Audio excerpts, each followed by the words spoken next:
Hey guys, welcome back to another episode of Rap Drinks. Today's guests are Jason and Josh Diamond, the founders of the Diamond Bros, a full-service Emmy award-winning production company based in New York right here. They've worked on everything from VR, XR, TV, film, commercials, and music videos. It seems like they won't say no to anything. So we're going to find out. Including this. So let's talk more and figure out what maybe they'll say no to something we have. Yeah. Welcome, guys. Hey, I like that you had to read that. I know, yeah. I know, Well, he spent 10 minutes writing it and then just deleted it all. yeah, that's Yeah. pretty Is that much what I did. your next show will be shitty intros? Yeah. Yeah. Exactly. Oh, Shady damn, rig. shade right out of the gate. Just joking. No, that's the trailer for this one now. Yeah. The first question I have is, have you guys always worked together, or was there like a time where you split apart? And then how did you come back together? Because that's, I mean, and we are separate people, even though people consider us to be one unit. Yeah. And to clarify, we are identical twins. One egg. It Yes. is not genetically predisposed. It is a complete happenstance roll of the dice that one egg split into two. And Yeah. there you go. Genetic So- duplicates. Yeah, not fraternals. crazy. Not two eggs, one egg. Crazy. So it's Anyway. just the fingerprints that are different. That's the. Yeah, Apparently, I don't know. Apparently. We'll see. Yeah, I mean, we've had separate jobs. I mean, all relatively in the industry. Like I had a job at New York Magazine, scanning photos and slides and doing touch up and all that kind of stuff back in the day. But essentially, What was I doing? Were you guys I don't know what you were doing. did you start together as editors, or were one of you like? I mean, shooting? we were just talking, like, we both have sisters. His is younger, mine's older. But Okay. if I had to work with that, like, if we had to work with our siblings, we'd be like, Well, fuck no. age Like, hi- it's a different. Age hierarchy throws a whole different monkey in the wrench. I'm 18 minutes older than him, and that is only if you count Only on Earth. like out of the womb. Yeah, I have breathed actual air 18 minutes longer than him. Yeah, Other than otherwise that, we were incepted. we're the same. Or So concepted. it's a different thing, and Totally. upbringing and things. We, our parents were separated when we were young, and we had a lot of autonomy as our mom had like a bunch of jobs to keep the It's called food on the the table. 70s. Yeah, Right. 70s so and 80s. it wasn't like a Parent Trap kind of thing. No. It was, yeah. No, but I'm just saying, like we Definitely inherently, I think, had to learn to work together to. I mean, it's maybe a little dramatic, but to survive yeah. as younger people. So we've been very independent as a group, which is kind Totally. of an oxymoron for a long time. We learned to wander the wasteland looking Yeah. for gas and No, I mean, leather and motorcycles. yeah. We were kind of talking about, it's like one of the things that's nice is when you do find that person that you can work with. Yeah, and it's like totally. you can just look and it's like Yeah, you you both don't even have to know, talk. okay, I'm gonna go set this camera up, you're gonna go do that light, Absolutely. and then it's like I mean, it's, that when people are like, "What's it like to be a twin?" I'm like, "I don't know what's it like to not be a twin. I don't know Right, the right, difference." yeah. But also, you can have this sort of vibe with anybody you connect with, somebody that you've got that And like, have spent every day with for yeah. many decades. for sure to get for that. sure. That's why obviously directors work with certain actors all the time, or Right. directors and DPs, because you get that shorthand where you're not like, okay, here's what I want. You're like, yeah, you got me. Go do your Right. thing. I'm gonna do my thing. What was your first like foray into the industry? How did you get into it? Was it through? Well, we production? were, I think, in the, I want to say 90s. I'll date myself a little bit. In the early 90s, we sort of, I mean, we grew up being interested in movies and stuff after being old enough to see Star Wars in the theater for the first time when it came out. And then subsequent movies and movies like, American Werewolf in London when we were like 10, seeing that in the theater and like not knowing what it took to make a movie, but understanding like whatever that is, want to be a part of whatever that is, but weren't like the Spielbergy, J.J. Abrams. I'm making movies at home all in the time. in the, Yeah, in yeah. the Nobody can stop backyard. me. Yeah, I mean, we had interests in like we grew up in South Florida for a while, so like surfing, skateboarding, girls, guitars, like South normal. Florida stuff. Yeah, South Florida stuff, like early riffraff days. And so like it wasn't until much later in the early 90s when like a friend was like, hey, do you want to work on art department in these music videos I'm working on? We're like, what's that? You So know, there's no school or anything. Just jump straight into the. I mean, lots of school. Well, I don't know yeah, what I but learned like, there. no, but like not film, film like- school. well, no we film went to school. we went to Hunter College, Okay. and started in the film program in like 1989, Okay. and it was there was no digital anything. Our intro to then. film teacher was this woman, Barbara Leeming. You know, like everybody has that teacher where you're like, Yeah. oh my God. And her thing was like, he had been dead for a while, but she wrote the last biography of Orson Welles. And she from spent- when he was alive. From when he was alive. She spent the last 10 years of his life with him. With him. And he used to show up in her classroom and just give talks and whatever. And she's like, he would call me in the middle of the night, Barbara, did I ever tell you about the time? And she's like, grab a pad and be like, fuck Orson.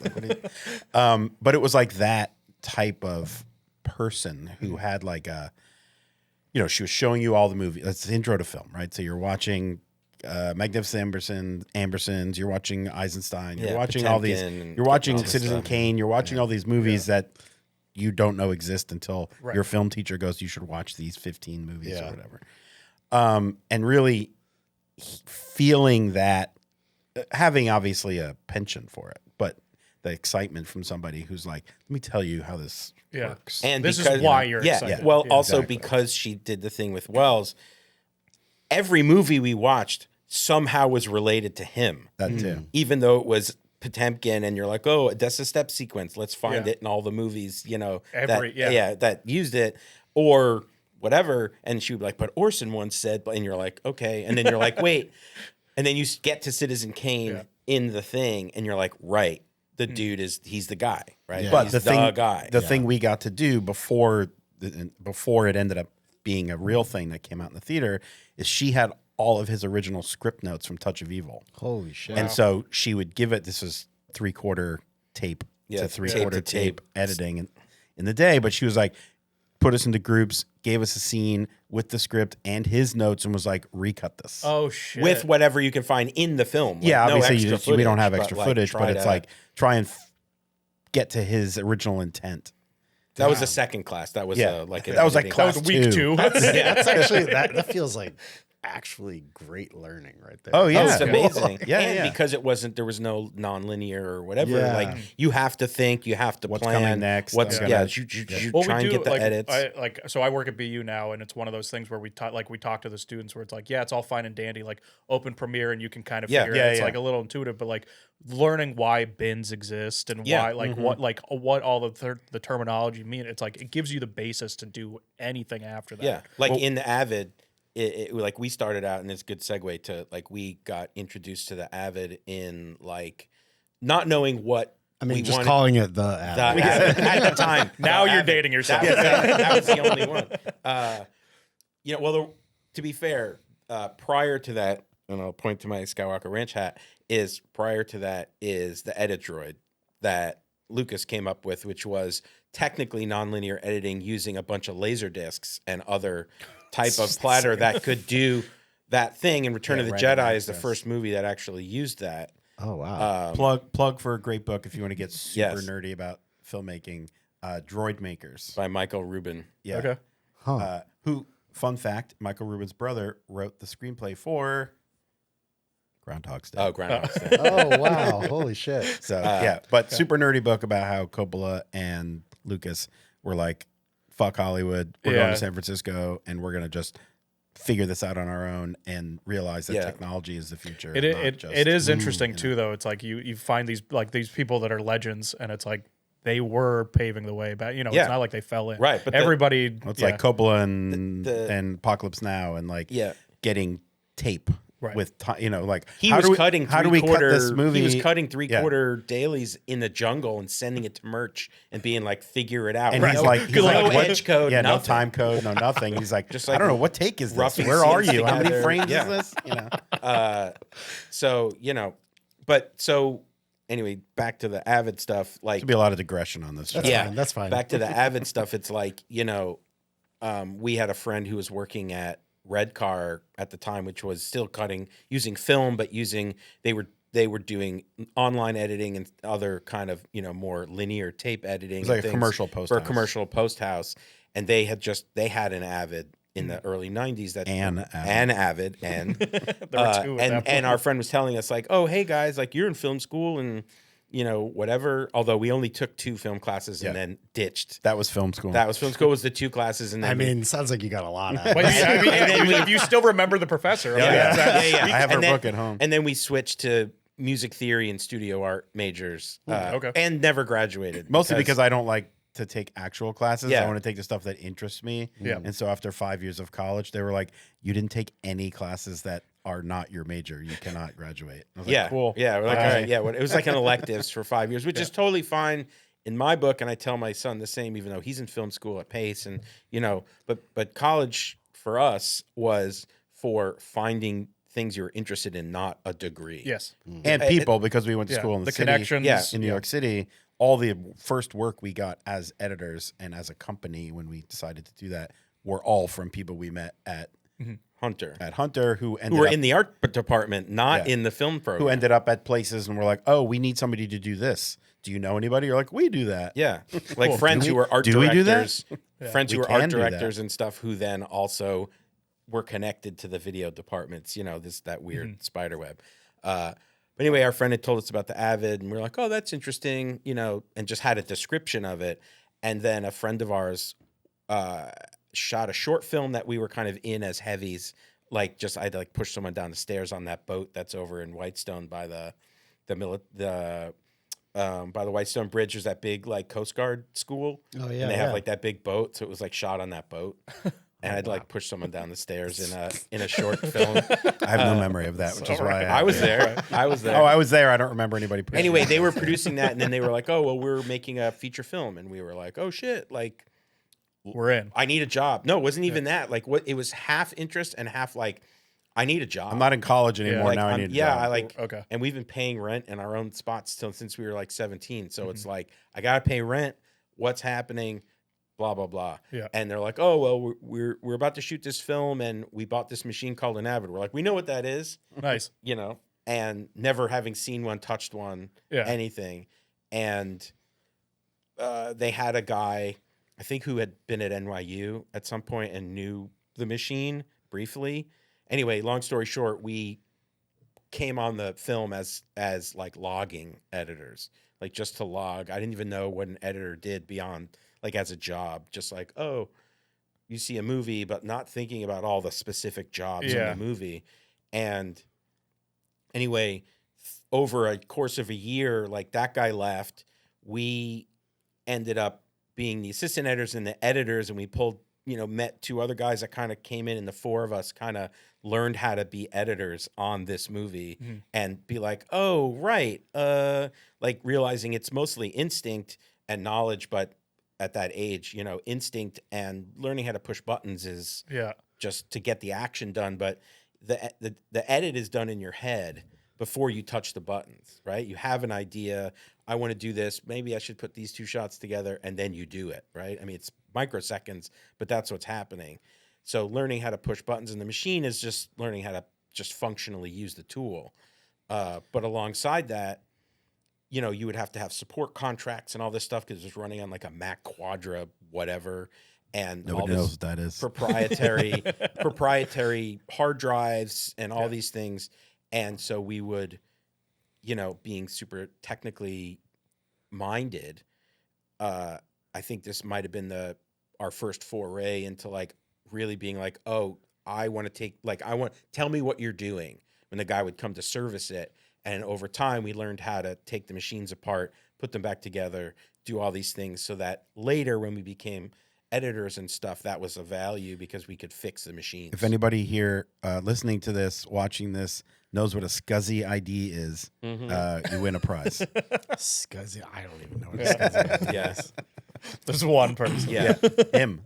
Yeah. Me and the people who think it's something you learn in jail. So basically, that tech would come, and you guys, instead of just letting him do his thing, you just kind of hyper yeah, what are you doing? Asked him other yeah. questions. Yeah. and- ADD is a powerful drug. I mean, I can see why you moved up fast then, because the production company or whatever, who's ever hiring you guys, is like, oh, they know how to do it. Yeah. Well, that was the only job we did for them. They had borrowed money from some slightly unsavory people to make that film that they shot on film. Also, fun fact, if your DP wears glasses, make sure they wear them when they shoot the film because theirs didn't. And this stuff was my God. soft. You can and- focus the eyepiece Yeah. separately, Yeah, yeah. but you have to do that. You also have Yeah. to focus the lens. Yeah. Yeah, Exactly. but also being like, while this is all happening in parallel, as mentioned before about like being, interested in guitars and stuff, we were Yeah. starting bands with friends in the Lower East Side and like doing that Yeah. and having a lot of friends in bands. And we're like equally as music nerds as we are film and tech I mean, nerds. and it seems like you guys have done a bunch of music videos and Yeah. everything Yeah. too. It's like it's still a space that you're in. Actually, we just did one not too long ago. But all that to say that we ended up also temp scoring this film with Okay. our like, I guess, music supervision, but there was no incidental music. We just temped it with all bands we knew at the time. Or I mean, we put Black Sabbath in it. Like we knew they weren't going to clear it, so we're like, let's put in the dopest music we can find, to really make the movie work. Yeah. Yeah. Well, I mean, we come from, our mom is a jazz singer, but also producer, manager. So, Record producer. record producer. We've grown up in music studios and around famous musicians and things like that. And so there's a headspace you get into just as a person when you are raised in a creative environment, but also given the opportunity to, be a studio rat in a record with a bunch of jazz guys and setting up mics and helping guys tune their instruments or, set up Amps or whatever. That it just starts to help you to think differently than if, like, you go to an office every day. And You're working in the sausage and you factory. You're not marketing the sausage. you're like Right. getting your you know. TPS report Yeah, yeah. stamped every day, every Yeah. Thursday or I whatever. mean, also, do you think like that background probably helps with editing too? Because a lot of editing's It's a pacing rhythm. and rhythm. It's a and- rhythm. Yeah, yeah. So, For sure. As so, musicians, yeah. in as we had started our post company, we started doing a lot of work with MTV, reality, It's like whatever. perfect if you're. Yeah. in But music we and- started doing a lot of our like sort of live music performance shows, live from the series stuff. Okay. And eventually, because not only we got to be friendly with the producers, but also because we were good at what we did, it was like, just give us a season. You don't need to come to the edit, and we'll just we're gonna give this to you the way you want it. Come once a week and sign off on whatever. But that was also like early 2000, right? Yeah. When we were in that space. And, our friend who was the producer had moved to like Holmdel, New Jersey or whatever, our friend Mike. And we were like, dude, just stay home with your family. Like Josh had a job at a unnamed company where he had to learn, like, was it Unix or something? And like do things on the internet that I won't talk about. But like he learned well, I didn't have to do them. well, but I was helping other people watch other people do them. do things. Yeah. And anyway, he learned. I was in an office. He learned how to be write clear. HTML and stuff, like, back in the day. And so we were like, wait, we have like a server for whatever that means for our stuff, for our website. FTP. Like, FTP. So like it's not a genius move. It was just something that we figured out for ourselves. We could like export a QuickTime from the Avid, drop it into a specific folder on the FTP server, and then write a basic HTML page that would just embed the video in the middle of the page. Yeah, so somebody could Yeah. just live. and it could was just when? and When just was this? 2000. You're making a personal YouTube before it's an actual thing. Yeah. I think it's like 2002. I mean, Well, prior to that, especially with the MTV stuff, it would be like, hey, this VHS tape of this show has to get FedExed to LA by 9 p.m. tonight so that the guy can watch it and then email his notes Yeah. yeah, that and was in the whatnot. late And you're 90s. like, God, this is killing. I mean, it's all kind of feels like momentum. we're still there when you're just doing it with SSDs now. Sometimes, Sometimes, people like yeah. Some people don't even know how to use this shit. They're like, just send me a drive. I don't know how to download anything. I mean, I don't know. I mean, I don't that's- know who those people Yeah. are. Oh, they're still in there. Yep. Yeah. It might be my dead grandma could probably figure out how to use a Frame.io or something at this point. But to to the sort of workflow thing, to what Josh said, we were like, hey, you don't need to come here. Like, also having the conviction and the ability to communicate just professionally is key. Yeah. And granted, our buddy Mike was a friend, but it's like, hey man, like you as the producer in this particular case, your thoughts on when we should cut to one of the 8 cameras in this thing is subjective. Mm-hmm. So just let us do our passes, stay home, hang out, and we'll post this for you and then watch it and email your notes. And then we'll do the notes. And so that we had developed this sort of little online workflow, and we cut a whole season that way. And, more often than not, I think because he wasn't in the room and feeling the pressure, he'd be like, cut looks great. Yeah. Or like, oh, you know what? Maybe go to the person here, go to the person there, or whatever. But It's when you're seeing everything, Like- it's almost like option overload, where it's like you don't know what to pick. Yeah. But when you already have it, you're like, yeah. Well, it is Well, good.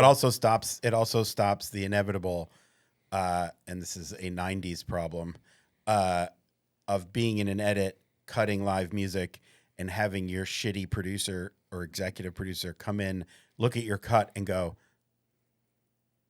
that girl's ugly. Give me another girl in this thing. And you're like, dude, That's you're very like, that come time. on. you're Yeah. like, okay, let's peel it back a little bit. But it also allows you to develop the skills for that same shitty producer to be like, I think that dissolve is too long. Can you shave 2 frames off it? It's like, first of all, you won't know the difference. Promise. Second of all, I'm not doing that, but you're going to think I am because I'm going to bang on the keys a little bit and then go, how do you like that? And do nothing. And they're like, that's perfect. So, start to develop the skill of That seems like a subter- common subterfuge. skill between everybody. Yeah. subterfuge. Okay, so like you guys developed like this like online workflow before that even Yeah. sort of was a thing that was common, I Because you had to like create it yourself. Yeah, I mean, it essentially. wasn't like I can't speak to what other people were doing at the time. I mean, other people but- might have done it, but it wasn't something like off the shelf you could just get. No, it was just Yeah, a yeah. thought process. It was like, Yeah. how do we do this differently? Because FedExing tapes is a nightmare Yeah. and it wastes so much time. Yeah. And also being, again, super ADD, like I can't sit in a room with someone, even if they're my friend. Like Yeah, I don't I want got to anybody get up, behind me. I got to move. Right. And I guess to preface this, we had our own edit facility at the time. In the late 90s, we had one room inside of like a recording studio we found on I forget where we found Craigslist or something. I don't know. Someone was looking for or maybe not. They wanted at that somebody time. like a I don't producer know. to come in and take over one of their Like one of live their rooms small live to rooms. just keep it Yeah. warm. And sublet, we were like, part yeah, of the and we were like, space. well, Okay. actually, this live room is great. We could use it as an edit room and use the tiny what they would use as a control room for our our office. And then the vocal booth had like all our amps and stuff from our band. Oh, nice. crazy. Okay. And tapes and just enough room for someone to do a voiceover if they needed. Yeah. Yeah. That but was like that's- the perfect space, right? Yeah, I know. Someone, It was someone who's into amazing. video and music. Yeah. but at that time, right now you just open your laptop, you slam your drive in, Right. and you're editing. Mhm. But back then, we needed 2 like road cases as tall as the 2 of us, boom, boom, with computers and decks and processing and drives and all that stuff. routing, Sure, video routing, routing. video You're talking routing about hosting your own to servers just for the to- file. to just Well, no, make- that server was up in the.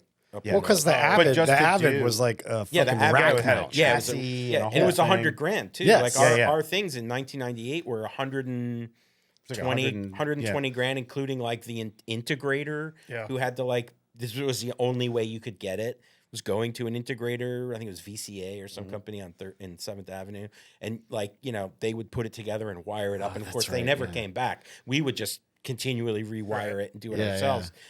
But we did that because we had a contract.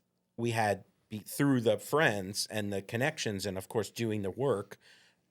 We actually built our company out of another company that I was working at the time that did video editing and news music and all this kind of stuff. And I was an audio engineer and the video engineer and not even the editor there, working with editors they would hire and learn After Effects in 1997 and like sort of just start to understand things that we could use for us. Mhm. And to your point about music videos, in the late 90s, we were doing a lot of music videos on Super 16 for all our friends in like New York hardcore bands. Okay.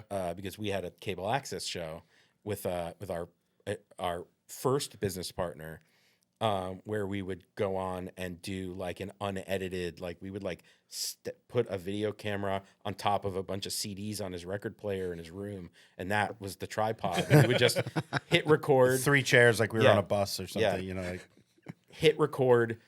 We would talk about movies and music and be very vitriolic. What later became, again, not to like presage anything, but what later would become like a lot of the YouTube type things was what we were doing and talking about bands and going to see bands and recording, like talking about records and being very honest.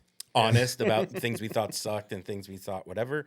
And then we'd hit stop after 30 minutes and go drop the VHS off at Manhattan Neighborhood Network, and Saturday nights it would air. Like 1 a.m. That's amazing. Like the hardcore PBS show. Yeah. It's so good. and through that, I mean, Josh and I have been New York hardcore kids since the 80s at CB's on, CBGB's on Sunday matinees and whatever. But we got to know a lot of the bands later who would watch the show or we would interview and whatever. And that they'd be like, hey, you're video guys. Could you make a, here's $4,000. What can you Okay. do for us? So you started editing and then you started shooting. Yeah. at sort of at the same time, but we were like, oh, we can edit our own stuff. And then, so like shooting stuff was our first, because we had never shot anything at that point. Didn't know what a director specifically did. Yeah. I mean, beyond just your you get basic the idea but, of it, but you're yeah. like, oh, right. So I put the camera here. I do this. I do that. Talk to our friend who owned, what do you have, an Eclair? Yeah, he had a 16 mil camera. Oh yeah. And we were like, okay, you're the camera guy. Yeah. Can't see anything, no video taps, nothing. Yep. Like sort of like the Sidney Lumet book of like, you do this, What you you- do this, you know, you do this, and ask then the just tell me DP. later what you thought about Yeah. what you got. yeah, ask A the lot of DP, trust. did you like it? Yeah, I liked it. Okay, cool. But then you gotta learn. Okay, how do we get film into the Avid? Yeah. So now a friend of ours, like, you have Like to go a to a transfer telecine? house. Yeah. Yeah. I'm like, okay, how much does that cost? Like, I don't, what does that do? Then you go and the guy's like, your transfer op is like, do you want to look? You want to look on this? I'm like, I don't know. Yeah. And he's like, okay, well, I mean, we did a lot of black and white. 'cause You're like, it I'm was 20. easy. yeah. A lot easier with Yeah, lighting. exactly. Yeah. Yeah, and for like live Actually, shows, we were probably like 26 at the time. live But still. concerts. It's like you got a little. It's a little more. You have a little more latitude. But yeah, this was everything was done on 16 and Yeah. transferred. Yeah. Yeah, so you got to go, and then Because there it's wasn't on really beta, like and then there wasn't really like video cameras that like I mean, it would have been a It's in the 24 VHS. '90s, it would have been No, it would it have would been have been a VHS. VCR, Yeah, essentially. yeah. little mini VHS. Or a mini, some sort of mini. Was it easier getting cameras into venues back then than it is now? Nobody really. I don't. I mean, Actually we did recall- it with the band, so the band would tell the venue, Okay. like, and this again at CB's. These were, first of all, it was CB's. They didn't give a shit, but Well, yeah. also the bands were a decent size in the genre, so they'd go to hey, we're gonna do it. And they were like, Okay. cool, whatever. Like there's some venues in Boston now. It's you try to go in and they're like no GoPros. You're like, yeah, because Yeah, this well, is less well, yeah. intrusive than my 2025. cell phone, though. Yeah. You know what I mean? It's like I've got a camera in my pocket. Yeah, Just exactly. let Yeah. me bring it in. Exactly. You know? Yeah, there was no like everyone's going to be recording kind of thing. Yeah. Like Well, I had go to a- show and every hand goes up with a phone. When we were editing, we would do shows at our spot, but sometimes we get hired to go to MTV to 1515 Broadway and shoot, edit out of their facility. So I had, at the time, they would give you like a freelance ID, but it didn't say freelance anywhere, and it said MTV said Networks MTV. on it and had my picture. And so I used to bring my little mini DV camera to shows and shoot them, even if it said no photography allowed, and Yeah, I'd get you're like, busted. "Look, I'd get busted, and the manager would be like, they can't shoot. I want your tape. And I would pull out my MTV ID and I'd be like, I'm shooting for MTV News. And they'd be like, oh, cool. Let me give you my email address. Send me Yeah. let me know when this airs. I'm like, you got Or it, they'd buddy. be like, oh, you want to get up on the side of the stage? Yeah, over there? yeah, what do you yeah. mean? Like, yeah. that's like the golden ticket. Oh, yeah. At that time Oh, to yeah. get anywhere. It's like a yeah. license. yeah, that we would says do MTV that on all it. the Yeah. time. You want to go backstage? You're like, Yeah, that's yeah. great. Yeah, Totally. like we filmed Queens of the Stone Age at Bowery Ballroom with Grohl on drums. That's crazy. For that record, for Songs for the Deaf. And like just were holding the camera up, and then you saw the dude go like, Yeah, there's like a flashlight in your face. Yeah. and you're like, okay, and you go up, and you're like literally up those back stairs. Check it out, buddy. Bowery Ballroom, and then he's like, oh, you want to stand up here? License to film. You know, so Man, That's awesome. can't Yeah, do that I mean, now. That's No, No. definitely not. no. It's the age of the pre-cell phone age was the golden time Right. to do whatever you wanted. Yeah. Because nobody, it's not like somebody, let me text somebody real quick and see if you're legit. Yeah. They would just be like, I don't know, how else would he get Yeah, this? Yeah, I'll figure it out tomorrow. Yeah, exactly. But also, there was nowhere for the footage to go immediately. Well, there was that, anyway, too. right? It's not like It wasn't everyone's this gonna see it impending tomorrow. doom of like, this is live. if I make a Yeah. decision, well, I'm saying as someone at the venue, even like, if I make this decision, how quickly am I going to find out that I'm fucked? yeah, Right? Which nobody thought about at the time. They're like, okay, well, sure, this guy's shooting this, but like, what ultimately could happen with it? And then no one was thinking that way. No I'm saying TMZ. in Yeah. post Yeah, in yeah. post 2025 brain. You know, you're like, oh right, there was no imminent nature to anything you did. So how did you like get into this VR space? Was that something that you guys were just always interested in, or does that come from like a VFX post?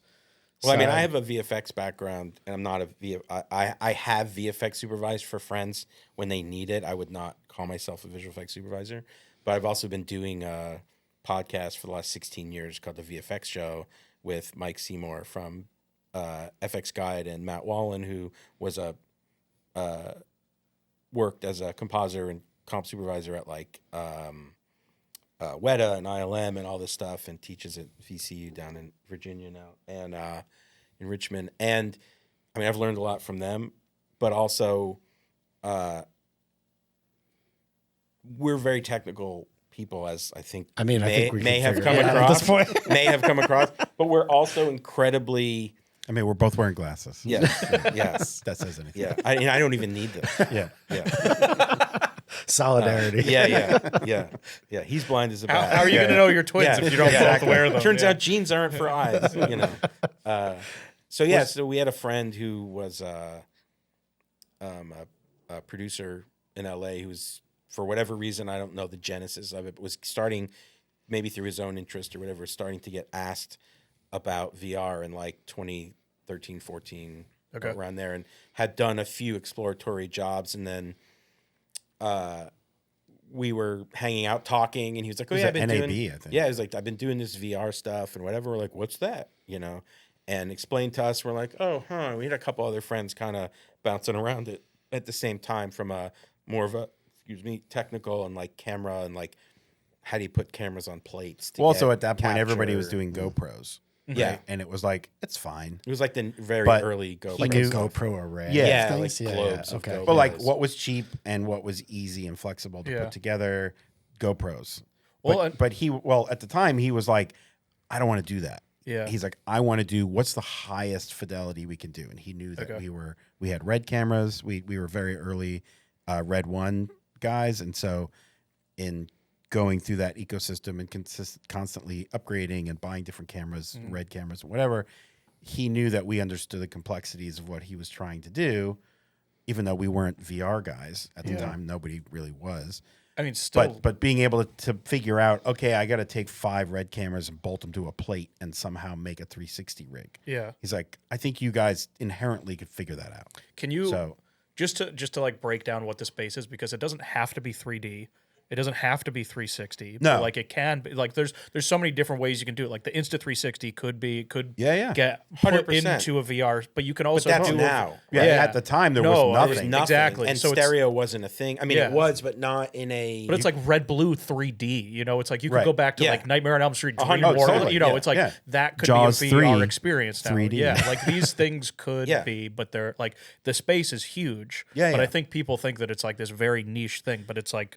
But At you the also time, look everybody at- just thought 360 was the way. It's like I can look everywhere, and then everybody really quickly realized, like, well, there's a wall behind me. Yeah. Right. Why do I have to see that? So I guess what my question is what's the line between VR and XR or Well, AR? VR is virtual reality. XR is extended reality. Okay. And AR is augmented reality. Yeah. So like Snap spectacles or the Meta glasses, Yeah. those are AR glasses because it's imposing an augmented layer on top of your reality. Yep. virtual reality is you've created a new place to go and you can only see it in this headset. Okay. XR, some XR people could also be be like mixed reality, MR. Some people Yeah, use. it could be that we'll use the term immersive, right, to encompass all of it. The immersive content has interactivity. Could be XR. Like shooting on an LED wall. wall is That's like XR. XR, extending your reality. Because there's, Yeah. I mean, there's a preview on your website. I forget exactly what it is. I'm sorry, but there's That's like right. it's like How the dare flame. you. Well, it's like the flames and stuff around like the explosions on the movie that you're watching or something like on VR headsets. Oh, or well, something that like was- no, we sent you a link to look at. That was a Blumhouse preview thing that Meta's showing about how you can take like either mono or ideally stereo, and by stereo I mean 3D rectilinear square footage, not fisheye footage, and put it in a headset. Like, you know, if you've seen any Apple Vision Pro demos or this specific Blumhouse yeah. thing, where you are sort of creating this giant screen of a stereo image in your headset, but that still leaves this whole 180-degree world that is accessible to the creator to add augmented things or put it in a space. Like on my Vision Pro, I mean, we have all the headsets, right? But on my Vision Pro, I will go into Hulu. Like we flew somewhere for a job, and I watched The Bear season 2 or 3, whatever it was, on my headset on the plane, and you can dial in a thing, and I have my an environment, and I have my noise canceling AirPods. So like I don't hear the plane. I'm on a beach in Tahiti with sounds of wind and the water rippling, and I have this 100-inch or larger screen in front of me that I have to turn my head to see both sides of. So it's like being in a movie theater. It's like the front row. And, appropriately though, not Without distorted. Yeah. And I can sit on a plane for 6 hours and watch that and not have I don't have fatigue. And You don't have to listen to the guy. and I don't have snore to next think you about or breathe anything, on and you. I am in a serene place watching content that is, for me, even more engaging because I'm not watching it on my phone or an iPad in the plane. I will Are say you worried there's- about like them making an announcement and you just missing that? Oh, I mean, what's if the plane crashes, you're on a beach. Right? You're on a Yeah. beach. Yeah, I mean, otherwise it's like drinks are delayed. Like, I don't care. What- You know, No, I will say like I watched. I tried to watch Hardcore Henry, like that first person thing, yeah. like on my TV. But because it's first person, it's like it Yeah. being 20 feet It's away from you is really disorienting. weird. But then I put it on my VR headset, and it's like, oh, this is how you should be watching it because Yeah. you've now the camera's moving the same way your head would be. It's like it really is like a right? whole. But to your XR VR question, you could not make that film as a VR native film because you can't tilt the horizon. You can't do all sorts of things in the. And we'll get into a little more VR Totally. 101 here, but like, you know, if this was a VR 360 space I'm in, I'm cool because it's not moving. But like, I'm not going to do this with my head. But Yeah, if the I whole do, room tilts, it's but if like I do, vertigo. my brain knows my body's moving. But if I have a VR headset on and the world tilts, my body knows, my vestibular system knows I am not actually turning. But your eyes are but telling your your eyes brain are telling you, you're turning. and most importantly, peripheral vision is disorienting you by moving. Yeah. And that's what makes people sick and throw up or whatever their particular response is. Yeah.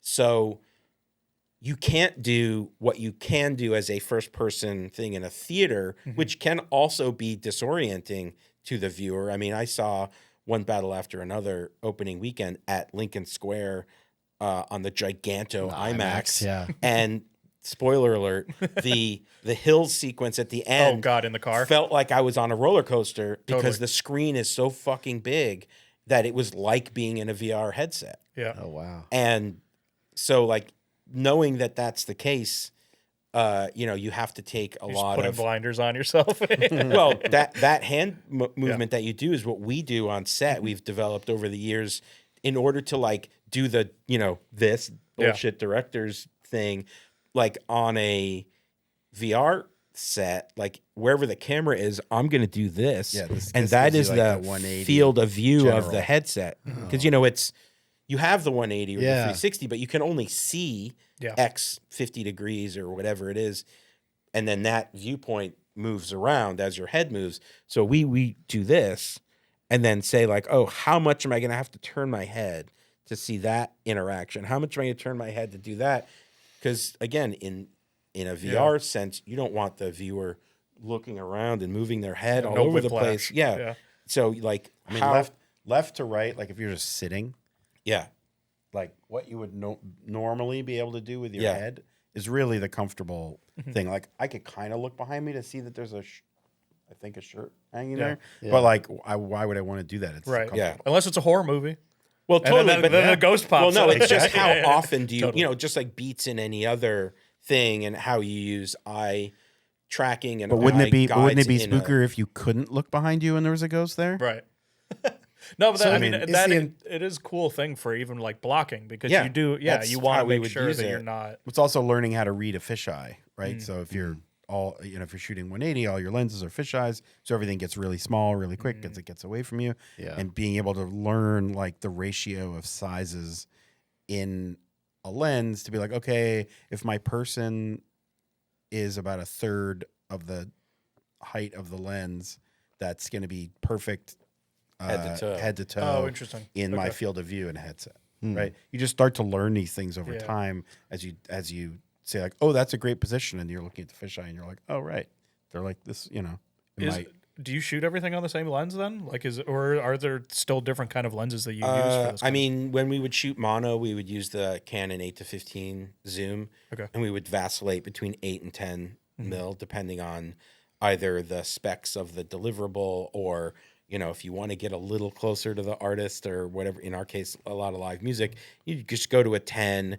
It gets you a little closer. Things get smaller, a little further away instead of immediately. Right. But generally now we're either using like the Blackmagic Ursa Immersive, which is, at this point, stereo custom fixed lenses. 2 lenses, 2 sensors. Oh, interesting.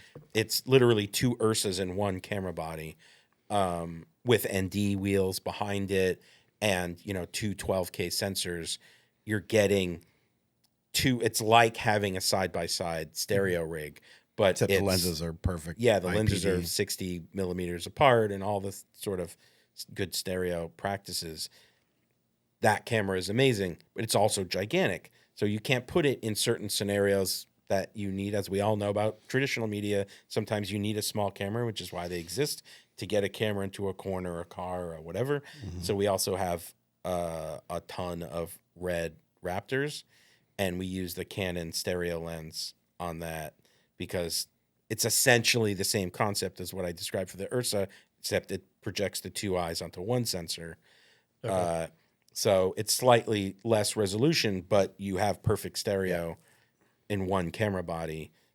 I mean, And it's kinda- like essentially 2 it's independent 2 images. fisheyes. Yeah. That are smaller. They're like 5 mil fisheyes because they have to be smaller because they got to be next to each other, and they're hitting some sort of mirror inside the neck to get down the single to the goose. To the, one the single beam. sensor. Yeah. Oh, okay. Thing. So it's projecting. So the good thing about that is like sensor sync and all these Genlock things that you have to do for beam splitters and 2 camera rigs. You don't have to do that with a single sensor, because sensors like, I don't care what I'm getting. I'm just boom, boom, boom. Is the boom, beam splitter thing kind of like, are we beyond that at this point? Or No, these are it's still practical. swinging back as Yeah. everything does. It swings back in the other direction. So out of the sort of VR boom, especially with the Vision Pro, all these companies have realized that the actual best delivery of native 3D, regardless of its VR or traditional, is a VR headset, right? Because glasses, you have light leakage. It's like it's not immersive, and so you're getting glasses 3D in like a but theater. yeah, like a movie Yeah, 3D glasses in a they theater. suck. They tried it at home, 3D TVs That lasted a year. Nobody Yeah. wanted to wear glasses at home, Yeah. to watch their TV. Yeah. But VR headsets are the perfect delivery mechanism for this, and it looks great. Especially for So- brightness. Like, every theater under projects. Yes. And if you under project 2 eyes that are polarized, like your it's worse than the underprojection of a regular mono film. Not to mention if you want to, like, as soon as you tilt your head a little bit to get comfortable with something, the whole... Or depends if they're circular polarized or if you wear glasses. You know, eye Yeah, polarized. if you wear glasses. Yeah. Although I will say, I saw Avatar 2 in the theater, high frame rate, not for the story, for the tech. And I put the glasses over my glasses, and it was the most comfortable experience I've ever had in a theater in 3D. So maybe it was probably the frame rate. But Yeah. Is there a difference between, like, I've seen, like, some of the 2-camera setups, you're adjusting, like, the pupillary disc, like, Yeah, you're saying you're IPD. natively shooting 60. Like, how does that change the Well, I mean, deliverables? it doesn't really. I mean, because at least I mean, it's based on your eye, just so everybody understands. Yeah, like the six- headset, Based on the 60 distance of your Yeah. eyes is exactly how you'd want your lenses because you're telling your brain this is what you're seeing. But most headsets, like, you can adjust that in your Yeah, but headset. or that's Because something. everybody's slightly different. But how do you Well, you know, I account mean, for that when you're it's- shooting? You I don't guess? have to. It's. I mean, it's a millimeter in either direction. It's more that. Because I mean, nobody's eyes are 65 or Right. 70. Yeah, I they're mean, not you'd be a perfect. caveman or fetal alcohol syndrome or something.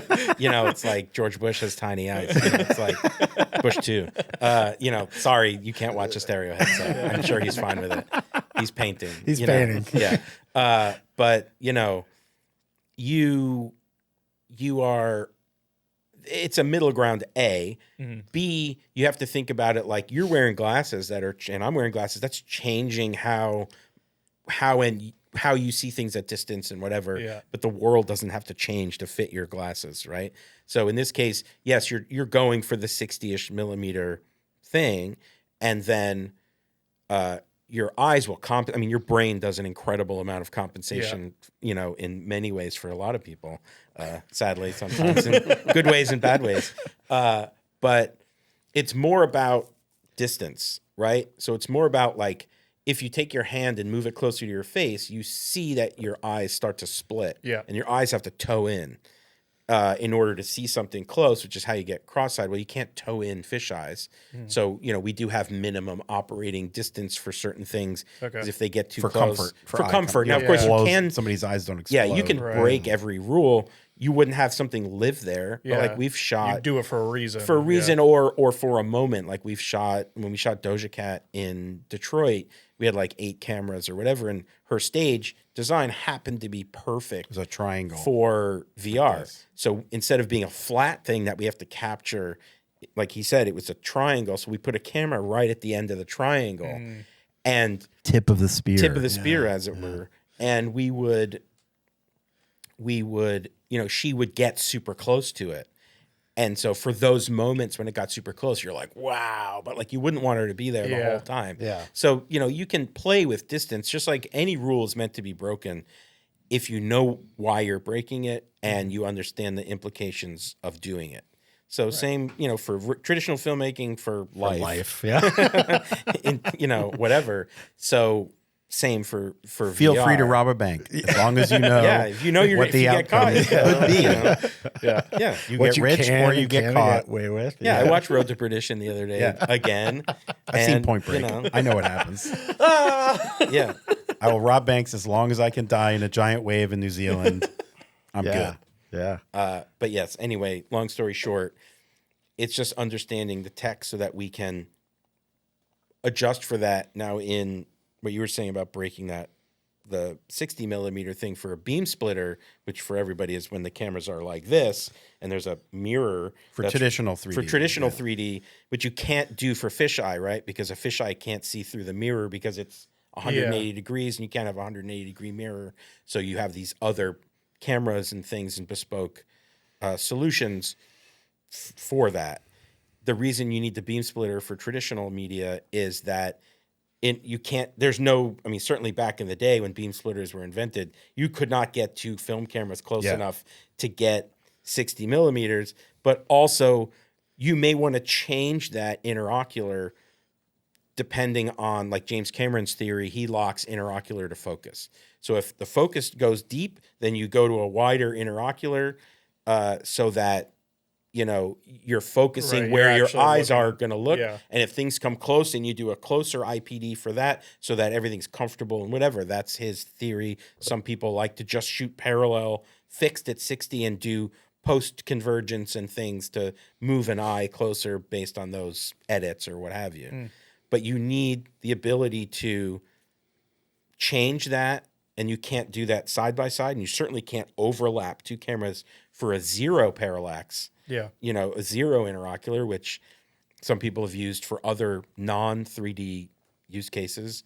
Do you see a difference between the stereo lens and the beam splitter, or do they essentially make the same sort of image? The difference is the focal length. Yeah, Oh, if you're I see, shooting yeah. in a Because you can't do the fisheye. That's, yeah, fisheyes are fisheyes. If you're doing a beam splitter, you could do a 35 or a 50 or a zoom or whatever. You can whatever your cinematic intent is. Yeah, and that's what I mean by focal length is more about the final image, not the technical reason you could or couldn't do something. But I mean, this is the whole problem with the term cinematic VR. Everybody's like, I want to watch a movie made in VR. It's like, you don't, because it's not a movie. It's gonna be not 90 24 frames a frames a second. second. There's no deep focus. It's all. But is it kind of like that? Like the fisheye lenses are usually for the goggle stuff where you are looking around, and the beam splitter stuff is for like the square, like rectangle. Immersive versus yes. I'm going to watch, like, again, when the Vision Pro launched, they smartly made a deal with Disney, I guess, and some other people where they post converted a bunch of movies into 3D, like Rogue One and whatnot, so that you could watch a real 3D movie on the headset and be like, look, you could watch a regular movie and not that's your cinematic VR, right? and it to looks- immersive it standpoint, looks great. Looks really good. but to that point though, the Disney Plus app that has the Star Wars stuff and Hulu and whatever, they have on the Vision Pro, they have an immersive landscape, so you can choose to sit on Tatooine in Luke's land speeder and watch That's Rogue cool. One. Yeah. Right? Like that's your an experience. immersive, right? The term immersive starts to change, Yep. and it's not just my footage is 180 degrees, The experience but is my experience. immersive. I feel like the immersive. first step towards that, there were TVs or like the LED tape you could put behind your TVs that Yeah, would, I like, have that. extend Yeah. the like colors Well, that was that the are on Philips your screen. TV had exactly. it built in, so it was like, oh, you're watching the Hulk. All of a sudden, there's like a green light behind your TV. Yeah, but I found that super distracting. Right, I would but it's too. but it's almost like the first step towards like, oh, now this explosion goes beyond the frame. Yeah, like, totally. I have in my house behind my TV, I have through our friend, I don't know if you know Tyler Pruitt. He's like a super display nerd. He's at Apple now. But he, through an event I went to for him where we were like doing a shootout on TVs or I don't know, some broadcast thing about like, what's the best TV? And you're like, I don't know, that one looks good. LG. I got these LED strips for the back of my TV that are like the straight white D65, like straight up. And he's like, okay, put it on the back of your TV, like an inch and a half in all the way around. Little USB controller goes into the TV, and you have a little app for it. Set it at like 20%. And it's literally like my house is like a colorist's room at this point, because you have that white point on the wall. That's just, it looks dope anyway. It's just white. And I have a white wall where my TV is. And it's a 65-inch TV. So you want to like... oh, but it creates the separation. It creates the separation. from the- but more importantly, it gives your eye a white point that is not dependent on the brightness of the TV or the content on the TV. So that which is why colorists do it, so that your iris isn't opening, closing every time you go to a bright scene and a dark scene. Yeah. You have no colorimetry There's a and all little that bit of stuff. Yeah, you keep an even iris on your eye within reason, and then you can judge colors better. It also makes the black level of TV look way better. And I have like an $800 TCL TV because I don't want to spend. All my friends are like, "Why don't you get a $3,000 LG OLED?" I only spent $1,500 on my curved on my screen. OLED. Yeah, and it's just like I don't. My TV looks awesome, and Only because you don't know any better. I go to your house. It's because it's got that white point. You know? It's I true. got the same white point in my house. I made him do it too. I got it. Makes my OLED look Were you even at his better. house? You're like, you just got to do I it. can't watch TV at your house this anymore. shit. sorry, You I put can't- fucking white point behind your TV. But but that's all like super color nerd stuff. I didn't know about that. You have friends that he's- invite you over, and you guys just go no. Yeah, I'm like, oh, I'm all set. yeah, like no LED light on behind your TV is the new motion. If I come to your house and you have motion smoothing on, I Oh. cannot stay. Yeah. Oh, I'll stab that's you. like every time I go into a hotel, I just turn that shit off. And I'm But I like, have hopefully friends- I'm helping. but I have you. I friends actually in the never turn the business. TV on in a hotel. I don't Really? either. Yeah. I don't have a TV at my house, so Oh, that's wow. where I You have a watch. projector. Yeah, I have a Okay, projector. Don't, well, don't act don't- like you don't have yeah. media. Or You're watch like, TV. oh, yeah. Watch a projector. Yeah, it's 2,000 feet big. It's a 16 mil projector, It's but a- it's a yeah. projector. It's on the building convert across the everything. street. It takes a long time. Yeah. Yeah, I just watched the World Series, but it's from like 1974. it's 2 years ago. Yeah. yeah. So you had this edit. You were editing. You had your office, your edit suites, and everything like that. How did you like make the transition to being directors? Like, did you just get those clients as directors? Because that's always a hard thing for someone to do. Like, if you're stepping up from an AC to a DP or something like gaffer to camera operator, I don't know. It's like you kind of have to like rebrand yourself. How do you go about that? You do, but it's also to me it just keeps going back to relationships, right?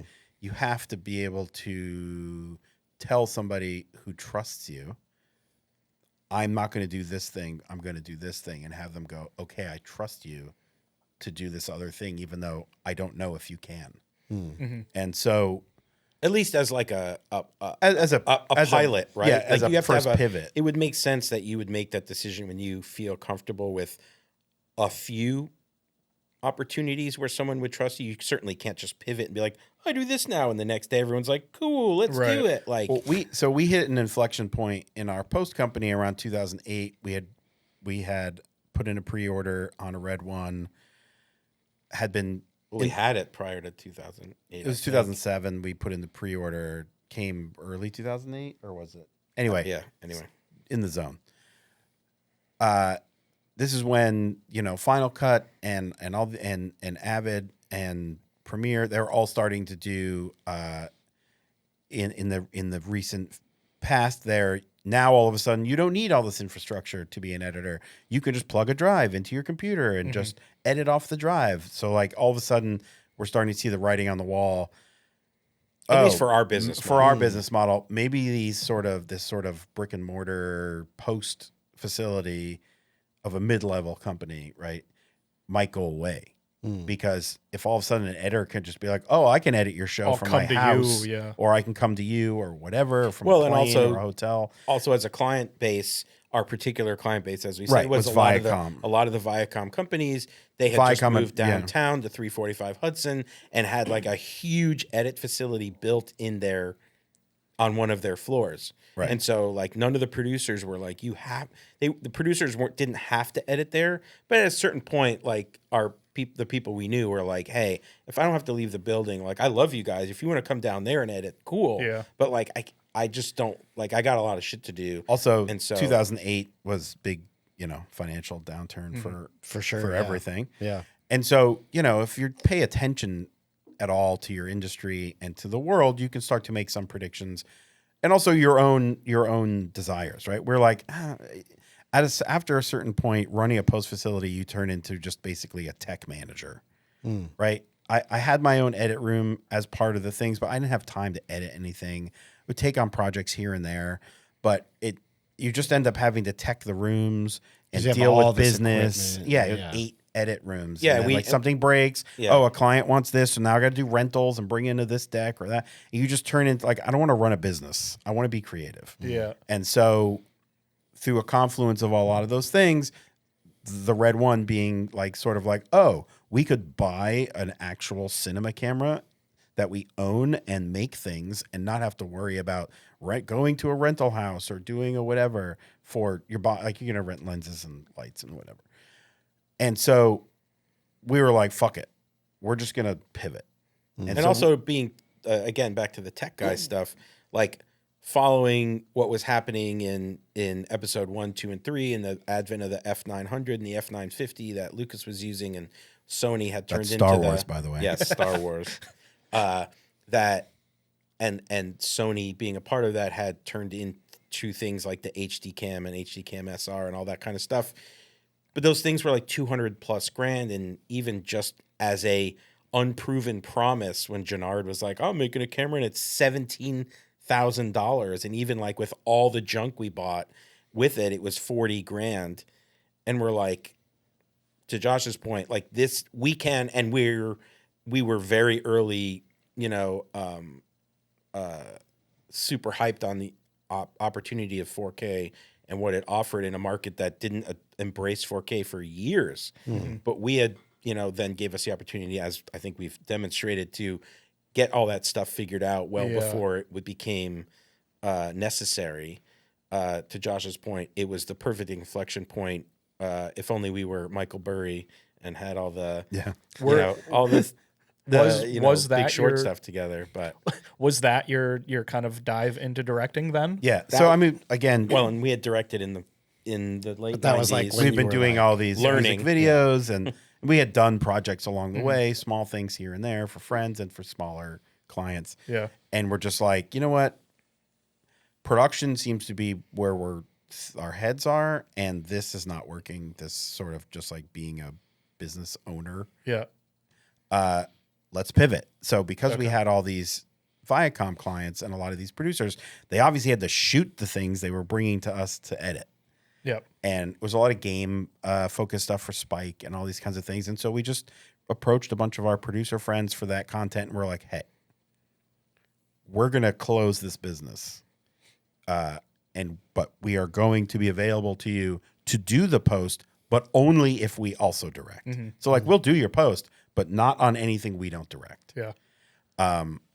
And quite frankly, we only want to direct and produce. Yeah. But I mean, but yeah, that's the tech background, almost like we've talked about this a little bit. Like you could have a gaffer that's been doing this for 40 years, but like wireless DMX is like newer in the last 10. Yeah. So it doesn't matter how experienced they are with everything. They don't understand a component of what they're trying to do. Sure. So like the same way that you guys are like, you're talking about 4K workflows when they first started, or VR or anything like that. If you know the tech, you know how to direct whoever's operating your camera or the actors or wherever, where they need to be to actually achieve the end goal, which is like it's beneficial on both sides. If you just walk into a space and say, I'm a director, why?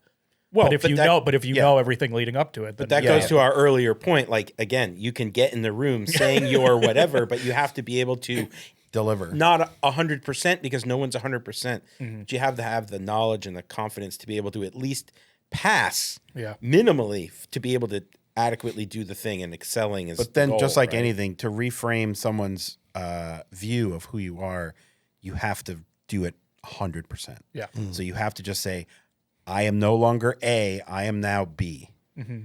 And I'm not interested in whatever A does. I'm only interested in whatever B does. And so you have to be prepared. And it took like a year to really start to get into the zone of people understanding that's what you do now. Mm-hmm.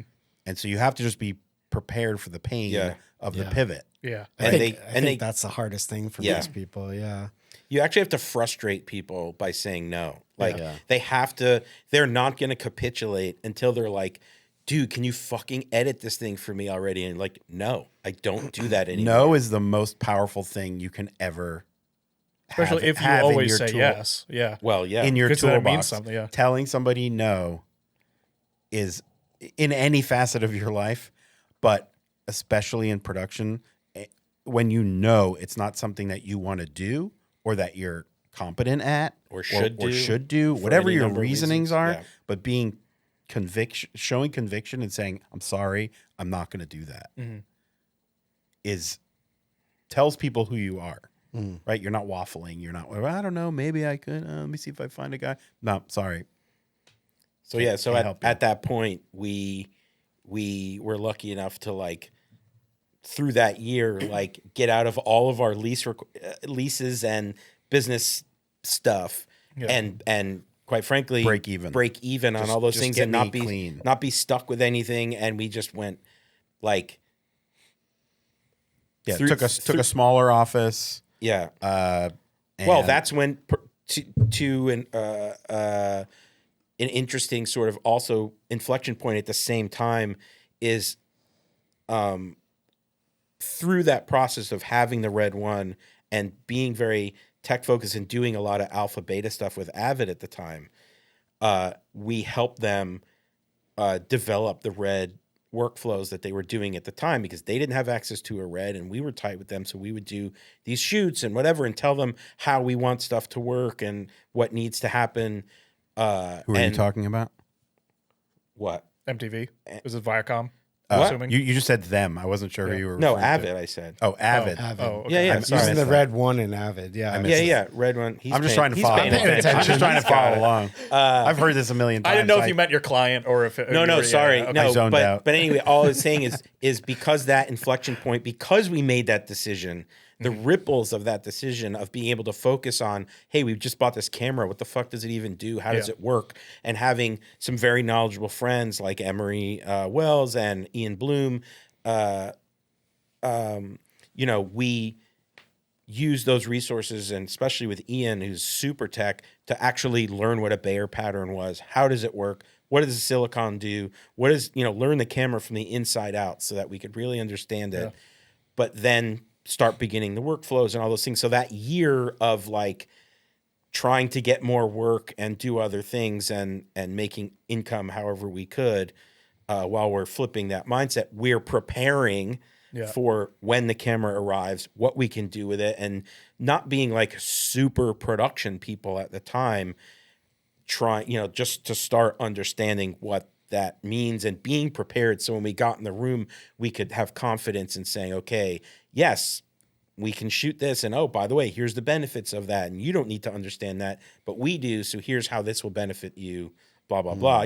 Because of that path, that's where we met Emery Wells, who I had known through Alex Lindsay, who had this whole Pixel Core thing in the early 2000s, which was like, how do you train up visual effects artists create a guild around the world that's at the time It's like a distributed network before that was a thing. And Emery was doing some stuff with him anyway. He had an early Red one. He did the same thing. He pivoted, and a bunch of people at the time who bought Red ones, Brooke Willard, a lot of people really use that as a jumping off point. And just as another digression, I will say, as much shit as a lot of people give Red as a company for their bro stuff and like the sort of some of the things of the marketing or whatever, I will say, and I think it should be historically noted as a moment in time, that camera and that decision by Jim to spend his own money to do it at a detriment financially, I'm pretty sure they didn't make money for quite a while, is a major inflection point in this industry and created the opportunity for many people, including us, to build and grow businesses they never would have been able to do. Also, I will say, one of the most important things that helped us as directors and as technical people is that Red did again, nothing against other camera companies, but they're all giant conglomerates of other companies. Red was just a bunch of dudes, had a rich guy at the top who was really interested in getting cinema into the hands of everybody. But what they also did was they embraced the community. And if you were a camera operator, you could be like, oh, I'm in LA. Can I come talk to somebody? And they'd be like, come on over. Like, you're just a dude. We don't know you. You bought a camera, but you can come over and we will help you, spend time with you, figure out how best to serve you as a customer, but also to lift you up as a creative. Yeah. And so a lot of the early support we got was from that initial Red group of Jared and Ted and Dean and Brian and Rob and all these guys who were like, we're here for you. Yeah. Right. Which was like a totally unique thing in our industry. You go to NAB and it's like booth after booth after booth of people who are just like, and they were whatever. The guys you were talking to or gals were the people doing the actual work. Right. Like I would email Deanan on a Saturday night, like, hey, I'm doing this thing, I'm getting this thing, expecting him to respond on Monday.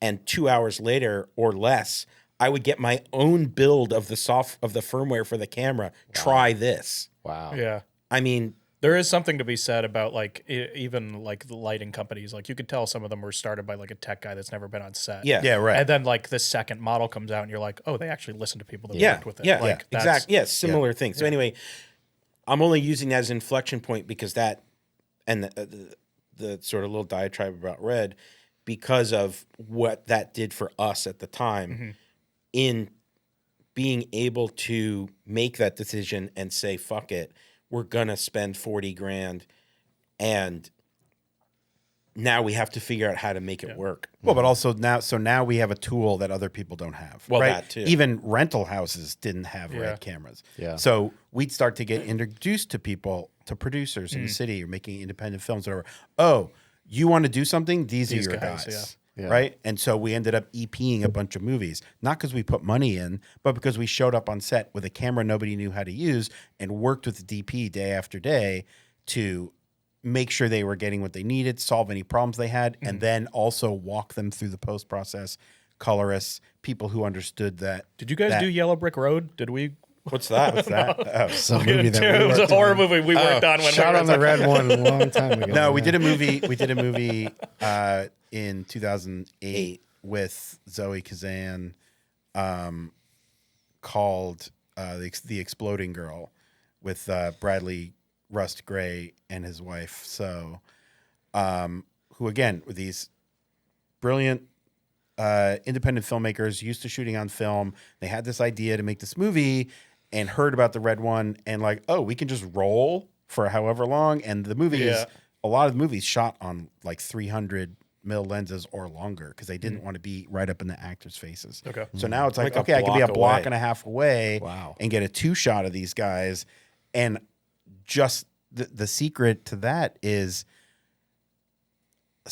there's scenes in the movie that were just the Zoe and the her Mark, her other actor, co-lead, talking to each other. Didn't know the camera was rolling. Yeah. And just their comfortable interactions together, they play friends that might be lovers. And so you get this sort of familiarity you couldn't get if I'm like, okay, we're rolling now. And they're like, let's pretend that we're friends. and whatever. right. So this vibe of this technology starts to affect your decision making and your possibilities. I'd love to talk more about like your recent work and the stuff that you're doing with like VR and AR. Is there like, you were mentioning this like Volvo project. Can we talk more about that one? Like, what was the challenge behind that one, and how did you guys essentially solve that for it? Well, so we got approached to do a 360. This was pre-pandemic. A 360 experience, mono for Volvo for this New Year's sort of moment they wanted to have for advertising. And we're talking to them, or we're looking at the creative, and we're like, "Do you guys have a TV campaign? Like, is there other campaign alongside this?" And they're like, "Yeah, you were thinking of hiring, the traditional blah blah." And we were like, "Again, got to know your audience, and you got to go hard." We're like, if we're gonna do this, we also have to direct the TV campaign, or whatever the other campaign is. We're not gonna spend our time. We have a very tight time frame. We're not gonna spend our time training another director how to do this as the tech guys, right? So either we'll take the whole thing or we're not interested, right? And you got to be ready to walk away. Yeah. And they were like, "Oh, interesting." And we had commercial work, so it's not like we were a bunch of dummies who were like, "We can make a commercial," So we had to the point. You got to get in the room, but you also have to be able to back it up. Here's what we can do, and explaining to them that our crews, as we said earlier, are all traditional filmmakers trained in VR, not VR filmmakers trained in in traditional. So everybody has the same brain. We all know how sets work. We're all on the same page here. We just also have specialist knowledge. And so we said, and the cost will not be double because we're already on set. We're already using the same actors, crew, everything. There And may be cameras, and cameras technically. because we built a 6 camera red rig to go on the end of a 50-foot techno. There's pictures. There's a picture right there. Super techno. Super actually. techno. And we are... So really, it's like some post and maybe a couple on-set people that would be different. But otherwise, so maybe it's like a 20% difference in cost. It's not a 100% difference. And we're like, oh, okay, sure, go. Boom. Yeah. And they're like, this is the funny. best This is part. the best part. Not unlike serial killer talk. They're like, but we do have a DP that we like to shoot all of our campaigns with for Volvo. And we're like, great. Who's this guy they're going to foist on us? They're like, I don't know if you know him. Maybe you're in the business, Jeff Cronenwith. And we're like, are you joking? They're like, oh, you know him? We're like, well, not personally, but we know his work. Yeah. It'll be fine. Yeah. They were like, oh, so you're okay? We're like, yes. Yeah. totally fine. That works. So, also, again, to our earlier point about being able to talk to anybody and have conversations, whatever, but also you just sometimes luck into working with wonderful people. Jeff is a wonderful human being on top of being obviously Jeff. And when we got on the initial phone call with him to talk about this, how are we going to do this? Right? It's a hybrid thing. We said, okay, well, I mean, you've been shooting with these guys. I'd love to hear. Before that, I know I was, and I think we spoke about it. Like, I was kind of nervous to talk to Jeff. I mean, I think I hit up like Jared at Red. knew and he I was a like- Red guy, I was so like, he's like- hey, I think we're gonna like do a thing with Jeff. Like, you let wanna him know we're cool? Let him know whatever. Like, and he's like, I will, but he's amazing, and you won't need it. But anyway, still, you're talking like, who are we? Who is he? Like, he's For those people who don't know, Jeff Cronenwith's first DP experience was Fight Club. And he was obviously a camera operator, A-cam on 7. He State of Grace with Sean Penn. Works with Fincher a lot. Yeah. So it's like, Since then, well, and his father. dad is a guy named Jordan Cronenwith who shot a movie that nobody's ever seen called Blade Runner. So, never seen it. Yeah. There's You're the one. Never seen it. I hear it's great. Yeah. But you as you move through the industry, you come across these giants, and they may not see themselves as that, but we, as fans and as professionals, You're good. we all, So anyway, we get on the call with Jeff. Jeff is like, we're like, hey, curious what your thoughts are here. And he said, actually, I'm curious about your thoughts. You guys are the directors. I want to hear what your vision is, and then I'll tell you what I think and how we can, what I think we can do to make it better, but I'm here to support you. And that was like, wow. A professional. we had directed, but this was like a big deal. It's like a car commercial, and it's a big shoot. It's Jeff Cronenwith, and you're it's like, in Toronto in the woods. It's in like, the winter. But to have somebody that's so far above you show you respect and say, I don't know you, but you are the director, and I want to hear your vision is a huge moment. yeah, to- he's to not be- like, we always do the Volvo commercials. Yeah, we always yeah. do this. Don't worry about it; it'll be fine. Blah blah Yeah. blah. And so also he was like, at the end of our conversation, he's like, also Jared called and said you guys were cool. You're like, Yes, gotta work that juice. Work the juice. But we went to Toronto and we shot with him like 2 hours north of Toronto in the woods. Actually, And- that was a great scout. So, like, to break It was, right, it down, to yeah. actually talk about a job. We finally got through all the business and talked about they had a brief already of what they wanted, and it was essentially 2 oneers, right? It's like the 360 spot was a oneer of that was more like 2 minutes long because it was for YouTube or whatever headset they were delivering to at the time. And it was like this rising shot starting at this campfire where it was like a Christmas spot, and Josh Brolin was reading a poem that was sort of supposed to coming out of the radio and about whatever. some cars, Volvos parked around a campfire. Yeah, and some and- friends who were like toasting over a Yeah, and campfire. you're like- nothing major, but like set a scene. Yeah, yeah. Set Make a it look mood good. and go and sort of do this big rise up into the sky, above the trees, and so we had and then logo. and we had a very and then the 2D spot was similar, but because we had lenses we could actually use and we had the techno, we did a shot where we put a zoom on the red and sort of started it in the car. So if the fireplace is here and then our fire is here and the lake or river is over here, we're on this side, we're looking in through the passenger side, kind of tight on the stereo and the steering wheel. And then as we come out, we like kind of hide a zoom out in coming past the car, because we kind of came up around the car and did like almost like a corkscrew. So the head's got to move, and you got to zoom out and keep this thing. So like that was our first job, using a techno and sort of understanding the motions of it. And we felt comfortable being with Jeff. Like, he clearly knows how to use a techno, and so I only got to talk. The wheels. Yeah, he's doing the wheels himself. Like, we only have to talk to him. I don't need to talk to, other people on the set. I mean, we do, but you know what I mean? Like, this is a job where you're really going to lean into the hierarchy and be like, let's just You're leaning on like his technical knowledge to explain 100%. whatever you're trying to get. Yeah, he's talking to the techno guys. I'm not talking to the techno guys. Where in other jobs, we might talk across departments. Like maybe talk to the dolly grip or something, because you're like trying to get. Yeah, but like in this particular case, it was like, okay, let's just, it was almost like Jeff was leaning on us for the VR part, and we were leaning on him for the 2D part. Yeah. And so all the prep was great, because we got to spend a lot of time together and get to know each other and eat a lot of good food in Toronto, and listen to 2 hours of van rides of him talking about his dad shooting Blade Runner.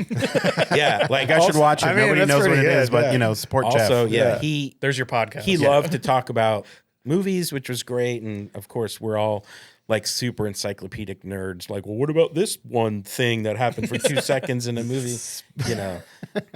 I mean, that is there are techniques in that movie, like the red eye, like the stuff like the lighting, those kind of things that you can get really super fast. Yeah, absolutely. But anyway,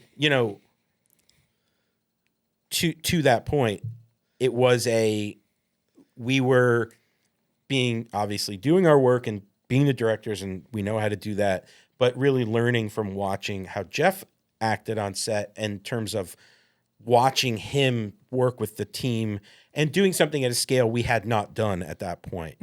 And, we were on a scout. We had a location manager, and they had a bunch of locations for us to look at. We ended up in a rock quarry with a lake in it, like on the edge of a river, of a wide river with, you're in Toronto, it's the big pine trees, whatever. Looks beautiful, but we're like, this location just doesn't work. And also, there's something weird about such it. a pain in the balls to get everything stuff down here into the thing. And we're the two of us and our friend who was our EP at the time, we're standing on the edge of this river, and we're just talking, and we look across the river, like diagonally across, and there's a perfect clearing with a fire pit and chairs around. Adirondack chairs. And we're like, what is that? What is the that? locations guy? He's like, I have no idea. So he gets on he's his like, phone, and I think it's a private residence. No, he didn't even get on the phone. No, he did. He looked over. He looked at Google overhead Maps just to be like, I think it's here. Yeah, So I think we were it's like, that house. can we shoot there? And he's like, I don't know. Let's go. Yeah. So we literally got in the van. We drove around, and he knocked on this random person's house on their door, and was like, hey, can we scout your backyard? We think we might want to shoot a car commercial here. And they were like, sure. Yeah. And so we walked down this, they had this, it was at the top of a hill that we didn't realize at the time, but the lake, it was like, I don't know, it was like 60 feet below their house. Yeah, or it was something. like It was not drop. short. And so we go down there, and we're like, this shit is done. Yeah. Like, it's a perfect Yeah. clearing. Fire There's the a PD. fire Yeah. pit and chairs. And because of where the trees were, because there were trees all around the clearing, and the house was up. Could you get more couldn't- out of the techno Well, crane not only because of that, but you No. couldn't see the house. So we didn't And have certainly to worry at about night, Okay. if it was like this big empty backyard, you'd be like, "Fuck!" Like when the 360 goes up, like what are you going to see? it was so far up behind us. but there was through trees. a forest and trees. It was like, all the way up this thing, and they already had this big clearing for their boats down the one side. there was a whole clearing down there. So the techno guys, because it's Canada, they had built their techno onto like basically a ATV, tractor. yeah. No, it was type like base. a large, like almost like a tank. And so they drove this thing. It wasn't like bring it down there in pieces. They drove this like techno tank down this like down steep- this steep thing and put it in a ditch. There was like a ditch just behind where we wanted to shoot, so they could put the base down in there so we didn't see it. Oh, And it's crazy. black. We didn't light back there. So on the 360, when you look back that direction, you can just sort of black it out a little bit. And that's Maybe- where we put our video village and all yeah, our stuff. so everything in was that. behind it. But also, you start to think about things that sometimes you don't think about in commercials, which is there's going to be a lot of visual effects in here because they want a perfect sky. Yeah. A, we can't light for the sky. B, we need light, so there's a big balloon above us to light the soft light the set. But what we were able to do is on the rock quarry side is they put up Jeff put up this huge bank of lights just On to like a just cra- to on like a- backlight the trees on our side. Oh, hell so they yeah. were edged Nice. against the sky. It was so sick, dude. On that, after the guy's like, "Yeah, go down and look at my thing." We go down there with Jeff, and we're standing in the middle, and he's like, "All right, what do we want to see?" And we're like, "Well, we're going to see this, we're going to see this, and blah blah blah." And he's looking around, and the gaffer's there, and he goes, "Okay, I need see all these row of trees here. I need 20 Ks behind Yeah, all of backlight these trees, like in the woods, looking up." And we're like, all right. He just said like 620 Ks. Yeah. And then he's like, and over there, And they were like, "We don't have that, but we have this truck that has these Hell yeah. these like Yeah, the like the eight banks. nine There's like lights 9 or lights or whatever. whatever, and there's like a whole truck of them, and they just went like, Those are fun too because they have a camera that you use to aim them at. Oh, sick. It's so- really? yeah, Yeah. Those are fun. so that was like across the river. And then he's like, and then I need whatever, another 20, some like giant unit. He's like, I need it over there just behind the trees, but I want it to rake the river because right. that's Otherwise, the moon. we can't see the river. It's night. We're Because shooting that's in the the middle moon. of the night. Yeah. And we were like, sick. Yeah. So then we had the company that was going to do the post for the 360 job, which is how we got Uppercut Pixvana. editorial and Pixvana, but up just to call out Micah Scarpelli at Uppercut. And to this day they still cut all the Volvo stuff. He had the idea to do a 360 spot. He's the one that pitched Volvo, and then through connections it got to us. So really, he was sort of the editorial company was sort of the agency on it. Speaking of being like sort of Yeah. like us, right? Editors, Yeah. pivot to directors. He's like, I want to get involved in production. Yeah. Nice. Yeah. And shout out to but him. so it was like, okay, what are we doing with how are we hiding all the production in post, right? So obviously you have a giant balloon light above you. That's got to get painted out. What's going in its place? So like, oh, we really want like a cool astro, like not a time lapse, but some just really beautiful Milky Way. We have a lot of friends that do that kind of work. So our friend Dustin, who now works for the Sphere, we licensed a dope shot from him that got composited. They put a moon in, and just across the river where the quarry was and all the lights were, they just put a mountain. And you're like, okay, hide the lights. Bam. Mountain. well, and because it got cold, because it's Canada. the lake froze very slightly on Just the across the surface. top. So the moonlight that was supposed to just sort of like ripple was a hard bounce. I mean, in the distance, but it just we're like nobody noticed it, and we're like, did the fucking lake freeze or river? It didn't freeze or in the whatever? daytime, but in the At night, Yeah. you know, and you're wow. like, fuck, and it looked so good because you're like, you know, it's just, and I think we moved it at the last minute, so just you couldn't see the unit, but the edge of the light was just on the edge of the pine trees, so you could see the source, but it was, you know, far white away. basically coming through the trees. So you're like, oh, that's the moon, and then you'd get the reference for the skip. Yeah. And that was super fun. I mean, this is great because I mean, like, ultimately, you could have just got hired as like sort of VR techs, to come into this world, and by saying we're not going to do that, unless we get everything, you get 'Cause they this didn't- fucking crazy experience. Yeah, and they also didn't want us necessarily initially, to Josh's point, to direct the 361 either. Yeah, And so through Which our, you would have kind of been doing unless they got Exactly. like a very Which specific. didn't- and that was our didn't whole exist. pitch. Yeah. Was I'm not going to spend my time, or frankly, it's not worth it to me as a creative to train someone else to do what you already know I can do. Yep. Yeah. And if I can do that, then I of can course clearly I can do- also do this. And here's work to prove Right. that. Yeah. And we're telling you we're going to save you money and yada yada all the way down the Well, hall. and then they spent it on the lights. Well, well, no, we had they spent it on the tomahawks we ate at client dinner. yeah. I don't think they were worried about money. But we also, but also we produced the job. Yeah. Like Right. we were like, we're going to do all of this, Yes. and they were like, okay. I mean, I'm sure it was a little bit of a gamble on their part, but they did have Jeff, right? Like they're like, that was their like. I think that And was Jeff probably- and his brother had a history working with them of like directing and DPing stuff for like. So I think at the end of the day, they knew like if we totally just fucking blew it, Jeff could obviously take over, and Yeah. they weren't Yeah. going to not Yeah. get what they but needed. from the traditional side, like the super fun stuff was like we didn't have the time to rehearse the techno move, the traditional techno move. Like we had talked about it and like obviously went to look at the, to the rental house, to like fit the right head to the techno.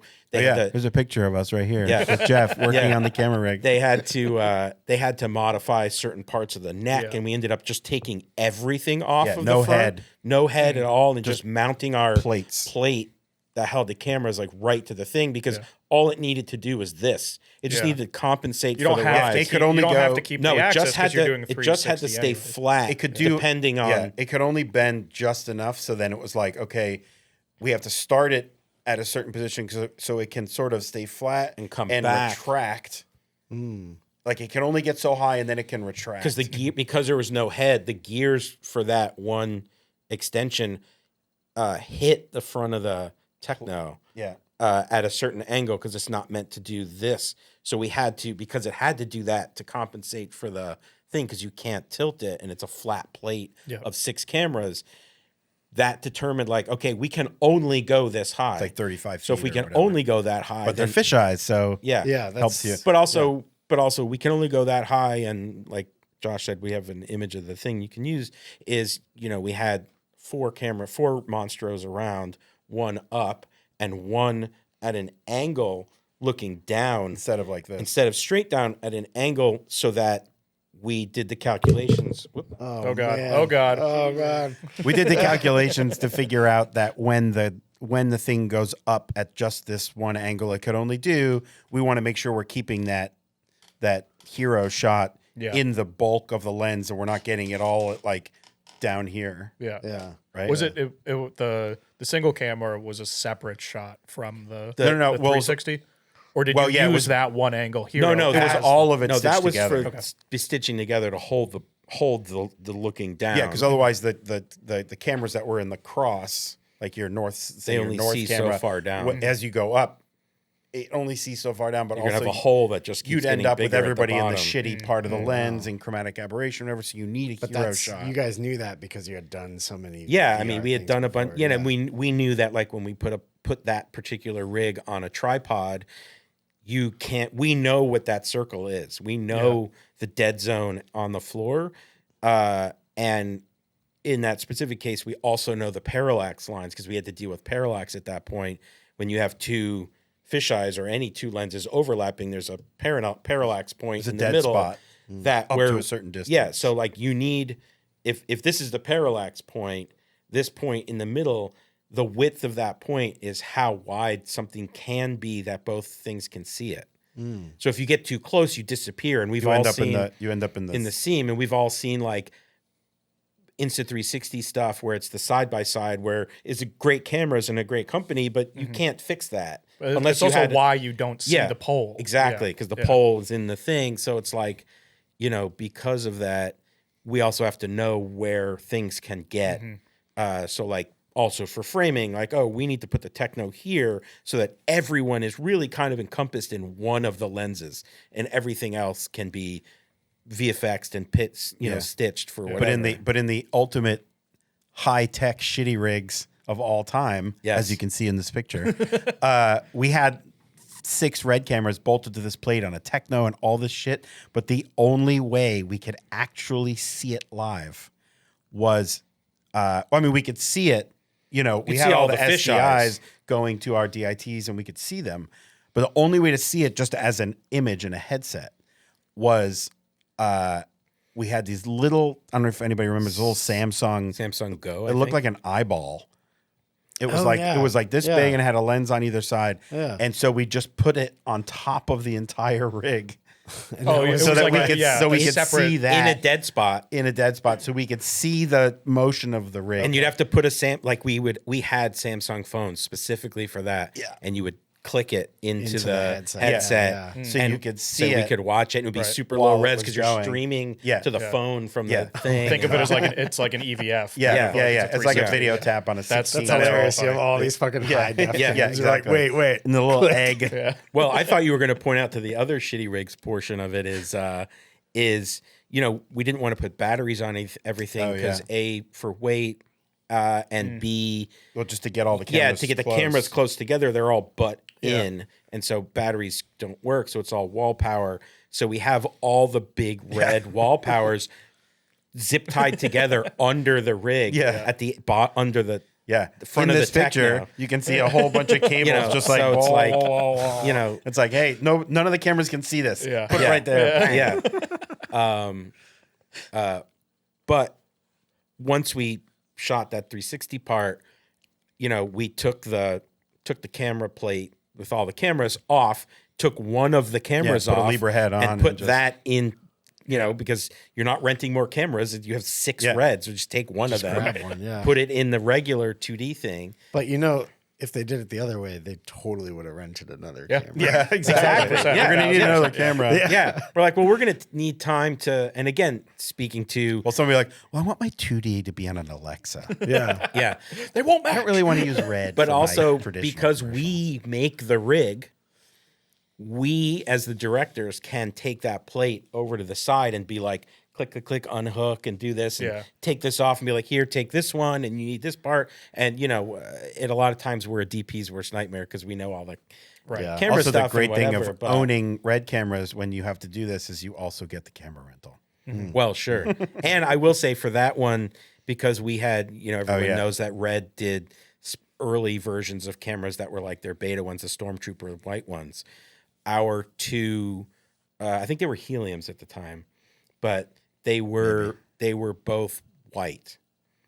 And so I said to Josh, like, if we're doing this, we're gonna make an all white. We need only white. cameras. As you And- can see in the picture Yeah, right here. because of the Red community and Yeah. knowing who bought Stormtroopers, Yeah. I knew everyone who bought one, and I rented them from them. Yeah. That I could have gotten locally, but so they're all white and all white monitors as Just well. for aesthetics. Come on. Sometimes Well, I thought you were Sometimes going to you say. need I thought you were style. going to say they had to be the 2 that were crossing each other, but instead you no, just went even all further. of all Yeah. I think the pointing down one was a black was a one. black one because we didn't care. But the 5, the 3 around and the 1 up, I was like, they all have to be white because fuck it. Like, I mean, sometimes aesthetics is a thing.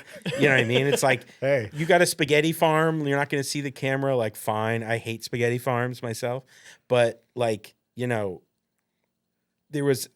we couldn't get white lenses, but like, Yeah. but No like, Viltrox. no Viltrox. But like, it was 100% there's no way we're not going to do this. Doing that 2D part, it was amazing. Again, speaking to like working with people who are collaborative, regardless of their resume or whatever. And, and because there's 2 of us splitting duties, like on that particular job, Josh was sort of living with the clients for that thing. And I was the people director.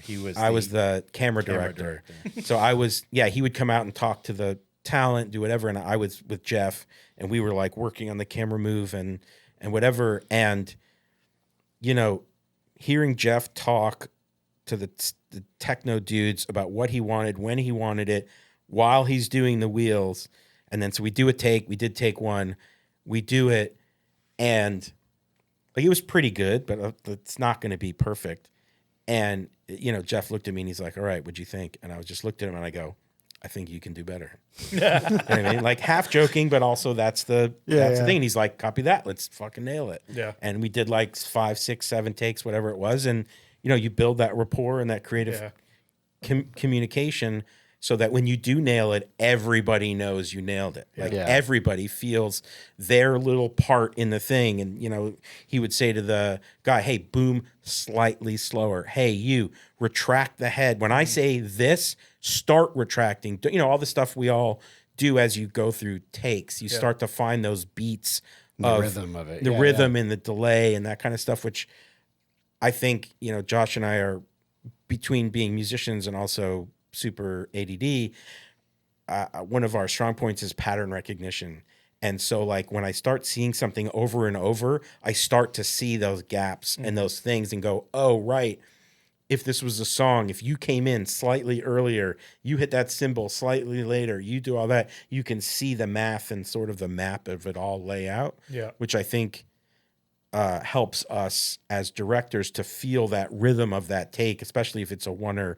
You can really feel the momentum and the thing, and when it works, you're like, done. Even if it's not perfect. Well, also coming from post, a lot of times on set, especially when you're doing commercials, it's a very tedious process in pre-production of working with storyboard artists, working with the client to get like, okay, here's the 8 frames we're going to shoot, right? And that's all we need. Except there's a different thought process between doing that in pre-production and actually seeing it on a monitor and shooting it for real. And there have been several times where we're shooting and we look at each other and we're like, there's a shot missing, right? Cohesively as a story, this won't play as well unless there's this sort of bridge shot or whatever. And having to go to our EP at the time and be like, we're missing this. Yeah. And he's like, we don't have time or whatever. And we're like, I'm telling you, you're going to want this. And you want it now. You're going to want it fix in it the edit. now. We're here. And then he has to go to the client and tell them we have to pick up another shot because they, of course, are only looking at the board that has 8 shots on it. And now we're going to shoot a 9th shot. And we did, going through that process, we did learn. We were doing a commercial for Hasbro for the Simon. That's the one. I know this, but we didn't ask on that one. We just did that one. We didn't ask. That's how we learned that you kind of you can't fuck with the client that way. And this was, as we're coming through our commercial directing career, and that was for a friend of ours who had a company, and a lot of his work was for Hasbro, like just toys and stuff. And he's like, "Hey, you guys, you want to like? Can I rep you for this stuff? Just come direct. I'll just give you a bunch of. We'll just have fun and whatever. So we were doing this Hasbro commercial in this neighborhood in New Jersey, in a cul-de-sac, and the Simon was again a balloon light above the street. The Simon was like a UFO that came down, and like the kid had to like grab the smaller Simon and like play it against the thing. And again, to his point about does it need to be anamorphic or whatever, all of our treatment stuff was like, oh, the language you're using is you want this to look like Close Encounters. You don't know you're saying that, but that's what you're saying. So we're going to shoot this anamorphic. And they're like, we don't know what that means. And they're like, well, we're like trying to explain it to them. They're like, listen, it's a round product. Will it look round on the screen? And we're like, no. And they're like, then you can't shoot whatever it is you're saying. You can't do that. We're like, okay, fine. We'll just letterbox it. Right. So, but it's picking the tools. It's picking the tools.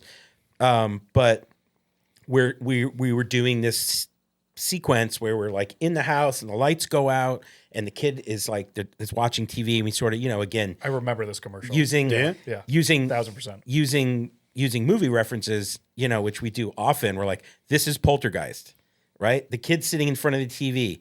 This is a Poltergeist shot. Then we're going to come out and do this. And then it's a this shot.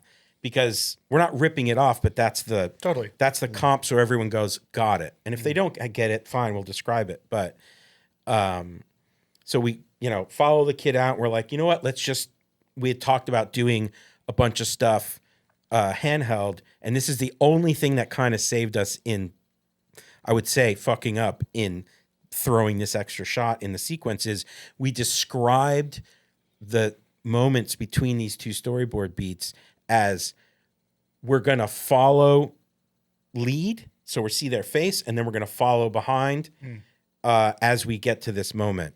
And we said, and we'll pick up beats in between.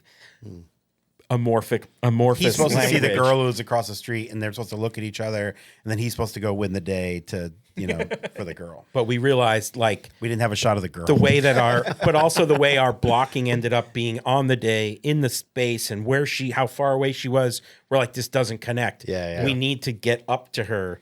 So we just didn't tell anybody. And as soon as we cut that, we said, cut. We said to our AD, like, we got to go pick this up. Let's just go do it. Don't say anything to anybody. Let's, and Timur Savan was our DP at that, on that. And we're like, let's just go get it. And he's like, let's get it. The girl was already there. We're already lit for it. Yeah. Nothing needed to Walk change. down the driveway. Walk Cut. down the driveway, Roll. shoot. We shot it. And then our EP came over to his point and was like, what the fuck are you doing? And we're like, well, we explained to him. He's like, I don't give a shit. Like, sure, you're right. But the client's over here looking at the monitor like, are we recording? What's happening? What is this? Blah, blah, blah. And in their world. Yeah. Yeah. I don't see this on my storyboard. I don't see this on my storyboard. Why he's does like, it exist? He's like, Yeah. I'm going to go make it okay.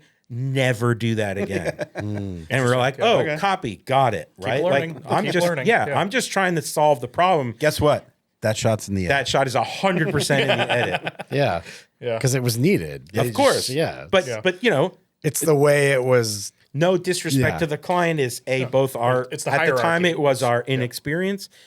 It was our inexperience in client management, but our experience in storytelling and production and knowing as editors who became directors and edit in our heads while we shoot what's missing. I mean, we do a lot of documentary work as well.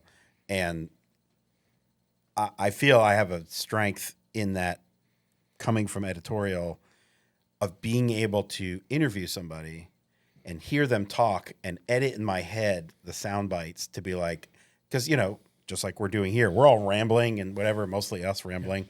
And if you wanted to cut it up, you have to have some sense of how to make that tell a story. And so listening to somebody respond to a question and give a cohesive answer, even if it's 18 minutes long, you have to be able in your head to be like, okay, I got this piece. This is what I asked them. And it's here, here, here, and here. And Rephrase inflection. this And question. inflection, to and get- I have 3 angles or whatever it is, so I know I can cut around it, and I can make this say what I need it to say without reshaping their answer, right? Just being able to be situationally aware of what I need to do with what I'm doing. Which I don't think is unique to us specifically. No, I'm saying it's for just me, the skills we have. I'm sure. Unique to like directing and stuff. Because I don't think everyone has that who's a director necessarily. Hard to say. I don't think so. Because I think you have to come from an editor mindset. If you came from a different path and maybe you don't know how to edit, you're not looking at that. You're not thinking about I honestly think that anybody who wants to work in this business should have to spend at least a day on set as some different part of the puzzle, right? Even if you're just the sound guy, you should have to be a camera guy. Damn shade. Well, I'm saying just Total people, shade. you're just the gaffer, you're just the whatever. I'm just saying, Yeah. if that's Yeah, your even role, for like makeup and stuff. Do you want? maybe not makeup, but because I think very often people in different departments just forget Yeah. that other people also have a job to do. And it's like, oh, why'd that guy do that? He boned me on this thing. And it's like, no, that guy had to do I that say for a guy reason. a lot. It's not just dudes. Guys, on set. gals, people. We're all people in the world. Yeah. I guess for the concerts, like because Doja Cat and you've mentioned a couple others coming up. Like, I don't know. I mean, I'm thinking of like the iHeartRadio Music Awards or anything like that. Are they putting on these shows specifically for you guys to record? No. We are meeting. We have often tried to, and I believe is maybe hopefully going to be more in the future. Try to engage artists on more bespoke performances that are strictly done for us, that are not on a concert stage in an arena, but maybe on location or with set builds, or a more traditional production approach that we're capturing with VR cameras. But more often than not, we're meeting an artist on a tour. On a tour, because when go you to talk, Seoul and do Blackpink, or go to Detroit and see. I don't know, I feel like the Monster Ball, like Lady Detroit. Gaga's thing she just did, would be built Seoul. for that. Yeah. You know? 'Cause Well, it's like it's almost like a musical more than it is a concert. Well, but the problem is yes. when you can't. When artists are on tour, they have Schedule. tour production, they have schedule, they're in, they're out, they're going arena to arena to arena, and their main goal is the product for to the audience who's paid to that watch is it. the visual product. Yeah, they're of course getting paid for whatever we're doing. Yeah. But it's ancillary to what they're doing. So we have to, and this goes back to all what we were saying about how do you interact with people. Yeah. We have to step into a completely different environment, which is a concert touring environment, and seamlessly integrate with a team that's already well established, has their rules, their jobs, and ask them sometimes to change their rules and their jobs to accommodate for what we're doing. And sometimes their technology. Right. Well, I'm just going to throw this out in the world as like a whatever kind of manifestation as its own. But like think of like Taylor Swift's eras, like there's a movie theater premiere that goes along with that. I think Beyonce did one too. Yep. Like there are like you can go back to fucking Pink Floyd The Wall. Like there is a movie that goes along. I want to with do Pink Floyd live in Pompeii. But it's like think about it. It's like headset. this is marketing it towards a person. Like they're ending their tour, and you create a companion piece that is separate. However, to your point, the content that is captured for those theater tours is a lot of that content is being captured for stuff that's going on the big LED walls and stuff in the venue. Yep. They're just recording all those ISOs.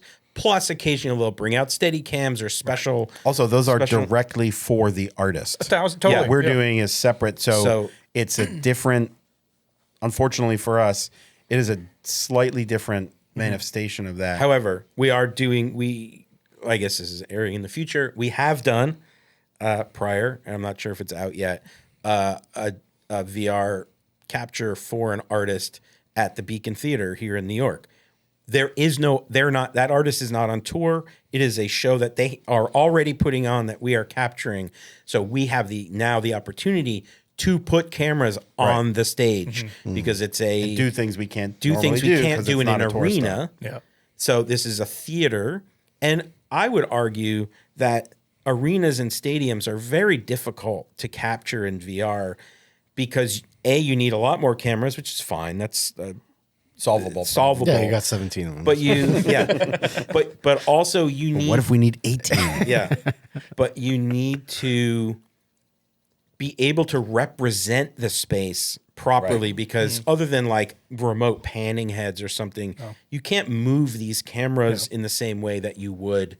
You have 8 cameras on that cable camera. Well, given that the whole there's single point- cameras at this point. But given the point that the whole reason for doing immersive content is to make you feel like you're sitting in a seat in the arena, not Or on if stage you're watching or a movie, wherever, I may never have been to this library or whatever it is. And it's like we've all been to arena, we've seen shows. It's like a thing, and here now you are watching this artist or this artist or this artist, and it's finding ways. It's a big black hole essentially with an artist in the front of you. Yeah. Whereas a theater environment, what Jason is saying is it's more intimate.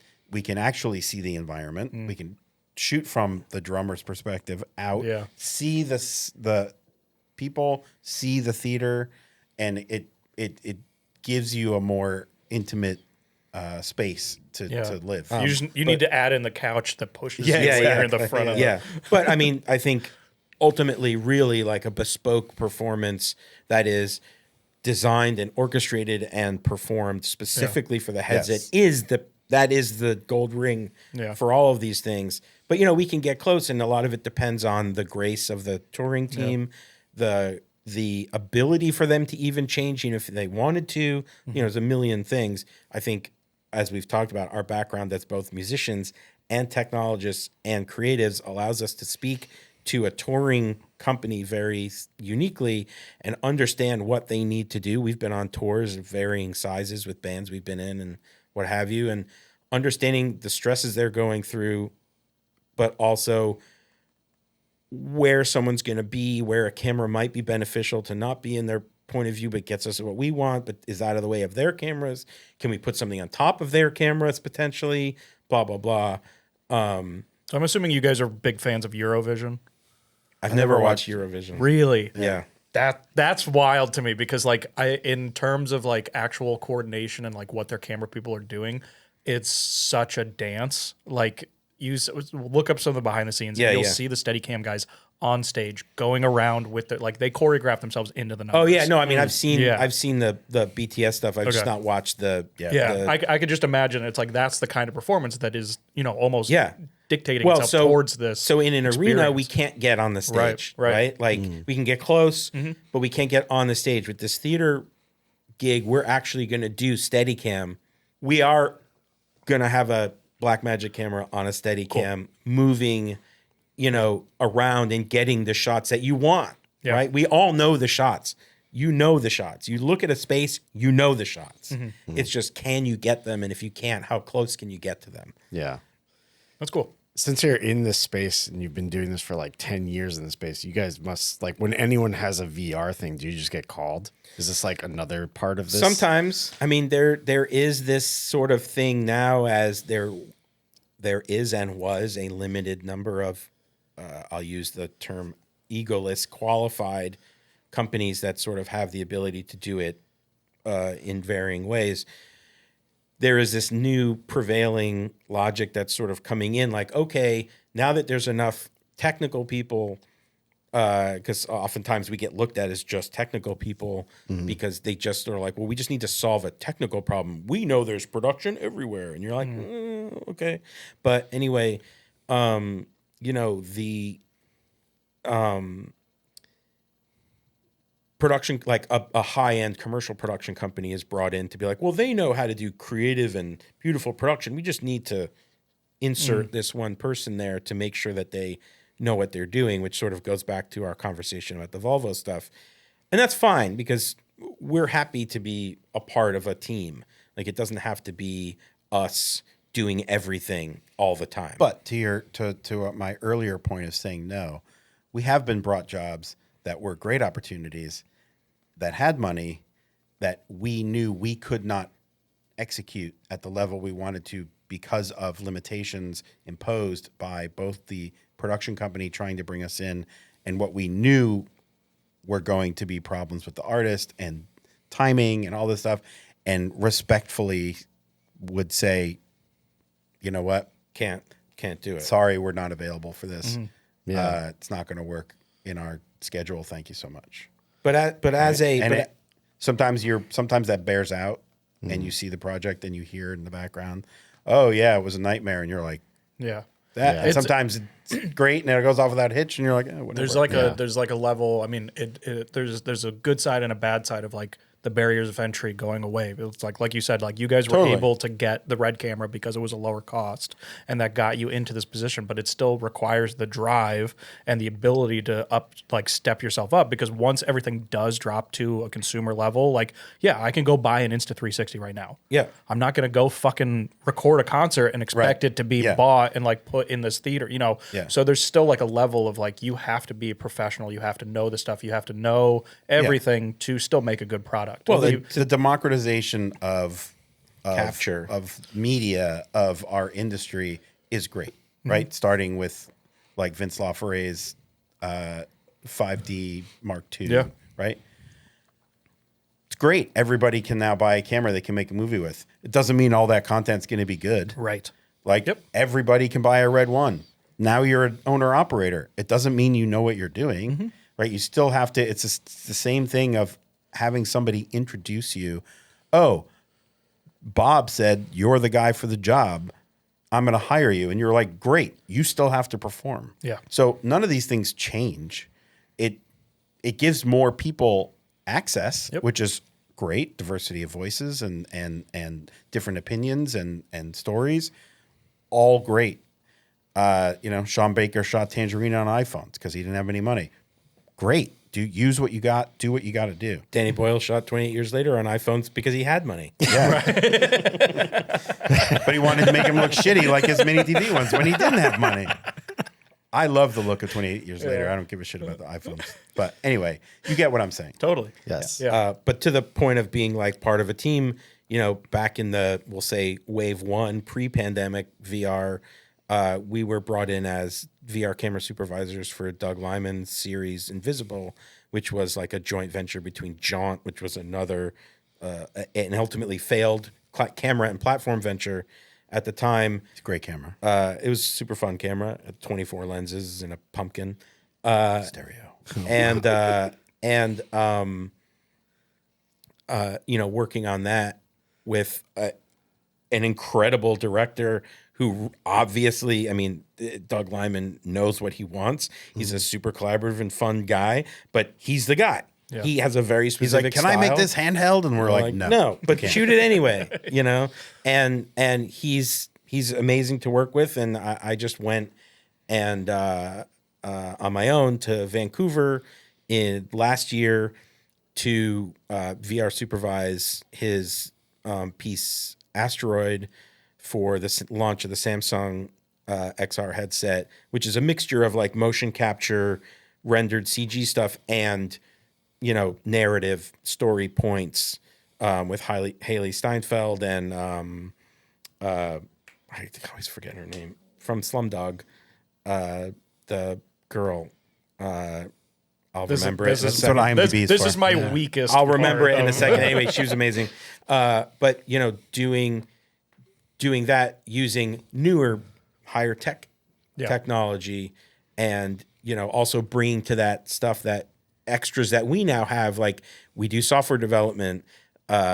We have, not us, but we understand how to work with developers and what have you. So we wrote some software that allows us to do live headset preview for any SDI signal. It could be flat mono, stereo, beam splitter, mono fisheye, stereo fisheye, what have you. But that's like an multiple in-house thing, SDIs. We own it, and that's we use for live headset preview on set from either single camera or coming from a switcher when we're doing a concert and doing a multicam thing, and be able to see what all the cameras look like while we're prepping and what have you.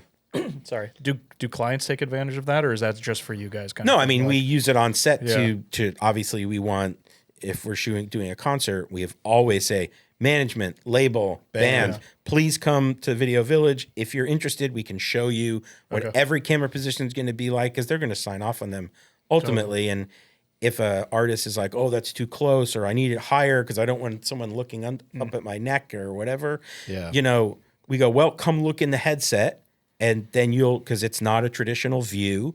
And then our goal is to make people comfortable and be collaborative. We're not dictators, and we're not assholes. So like, we have a creative vision. Everyone knows your creative vision is dependent on the collaboration and acceptance of whoever else you're working with, whether it's an actor, department heads, producers, the studio, if you're in a larger environment, whatever it is. Like auteurs, that's a small group, right? Yeah. So like, everyone has to be, or should be, they don't have to be, and they often aren't, but should be very collaborative on communicating their vision and problem solving, like you would, how am I going to fit this camera somewhere? Just like, I need an actor to do something. How can I get them to do that and make them feel comfortable with it, or trust me that what I'm asking them to do will be good? Yeah. Well, I'm just going to wrap this up just so that we have a wrap up. Yeah. But I feel like, we started this day saying you guys say yes to everything. And I think we found out through it that you really have to know when to say no, and you have to commit to saying no. And I think that's like a really great lesson for someone in this industry who wants to advance themselves, or even just wants to like protect their reputation. Because in the end, your reputation and your network is sort of what gets you to the next level. So thank you guys for coming in and talking to us. And letting us ramble. Please be a good person. Yeah, absolutely. Thank guys, you guys. Catch you on the next one. Cheers. Late. Sweet.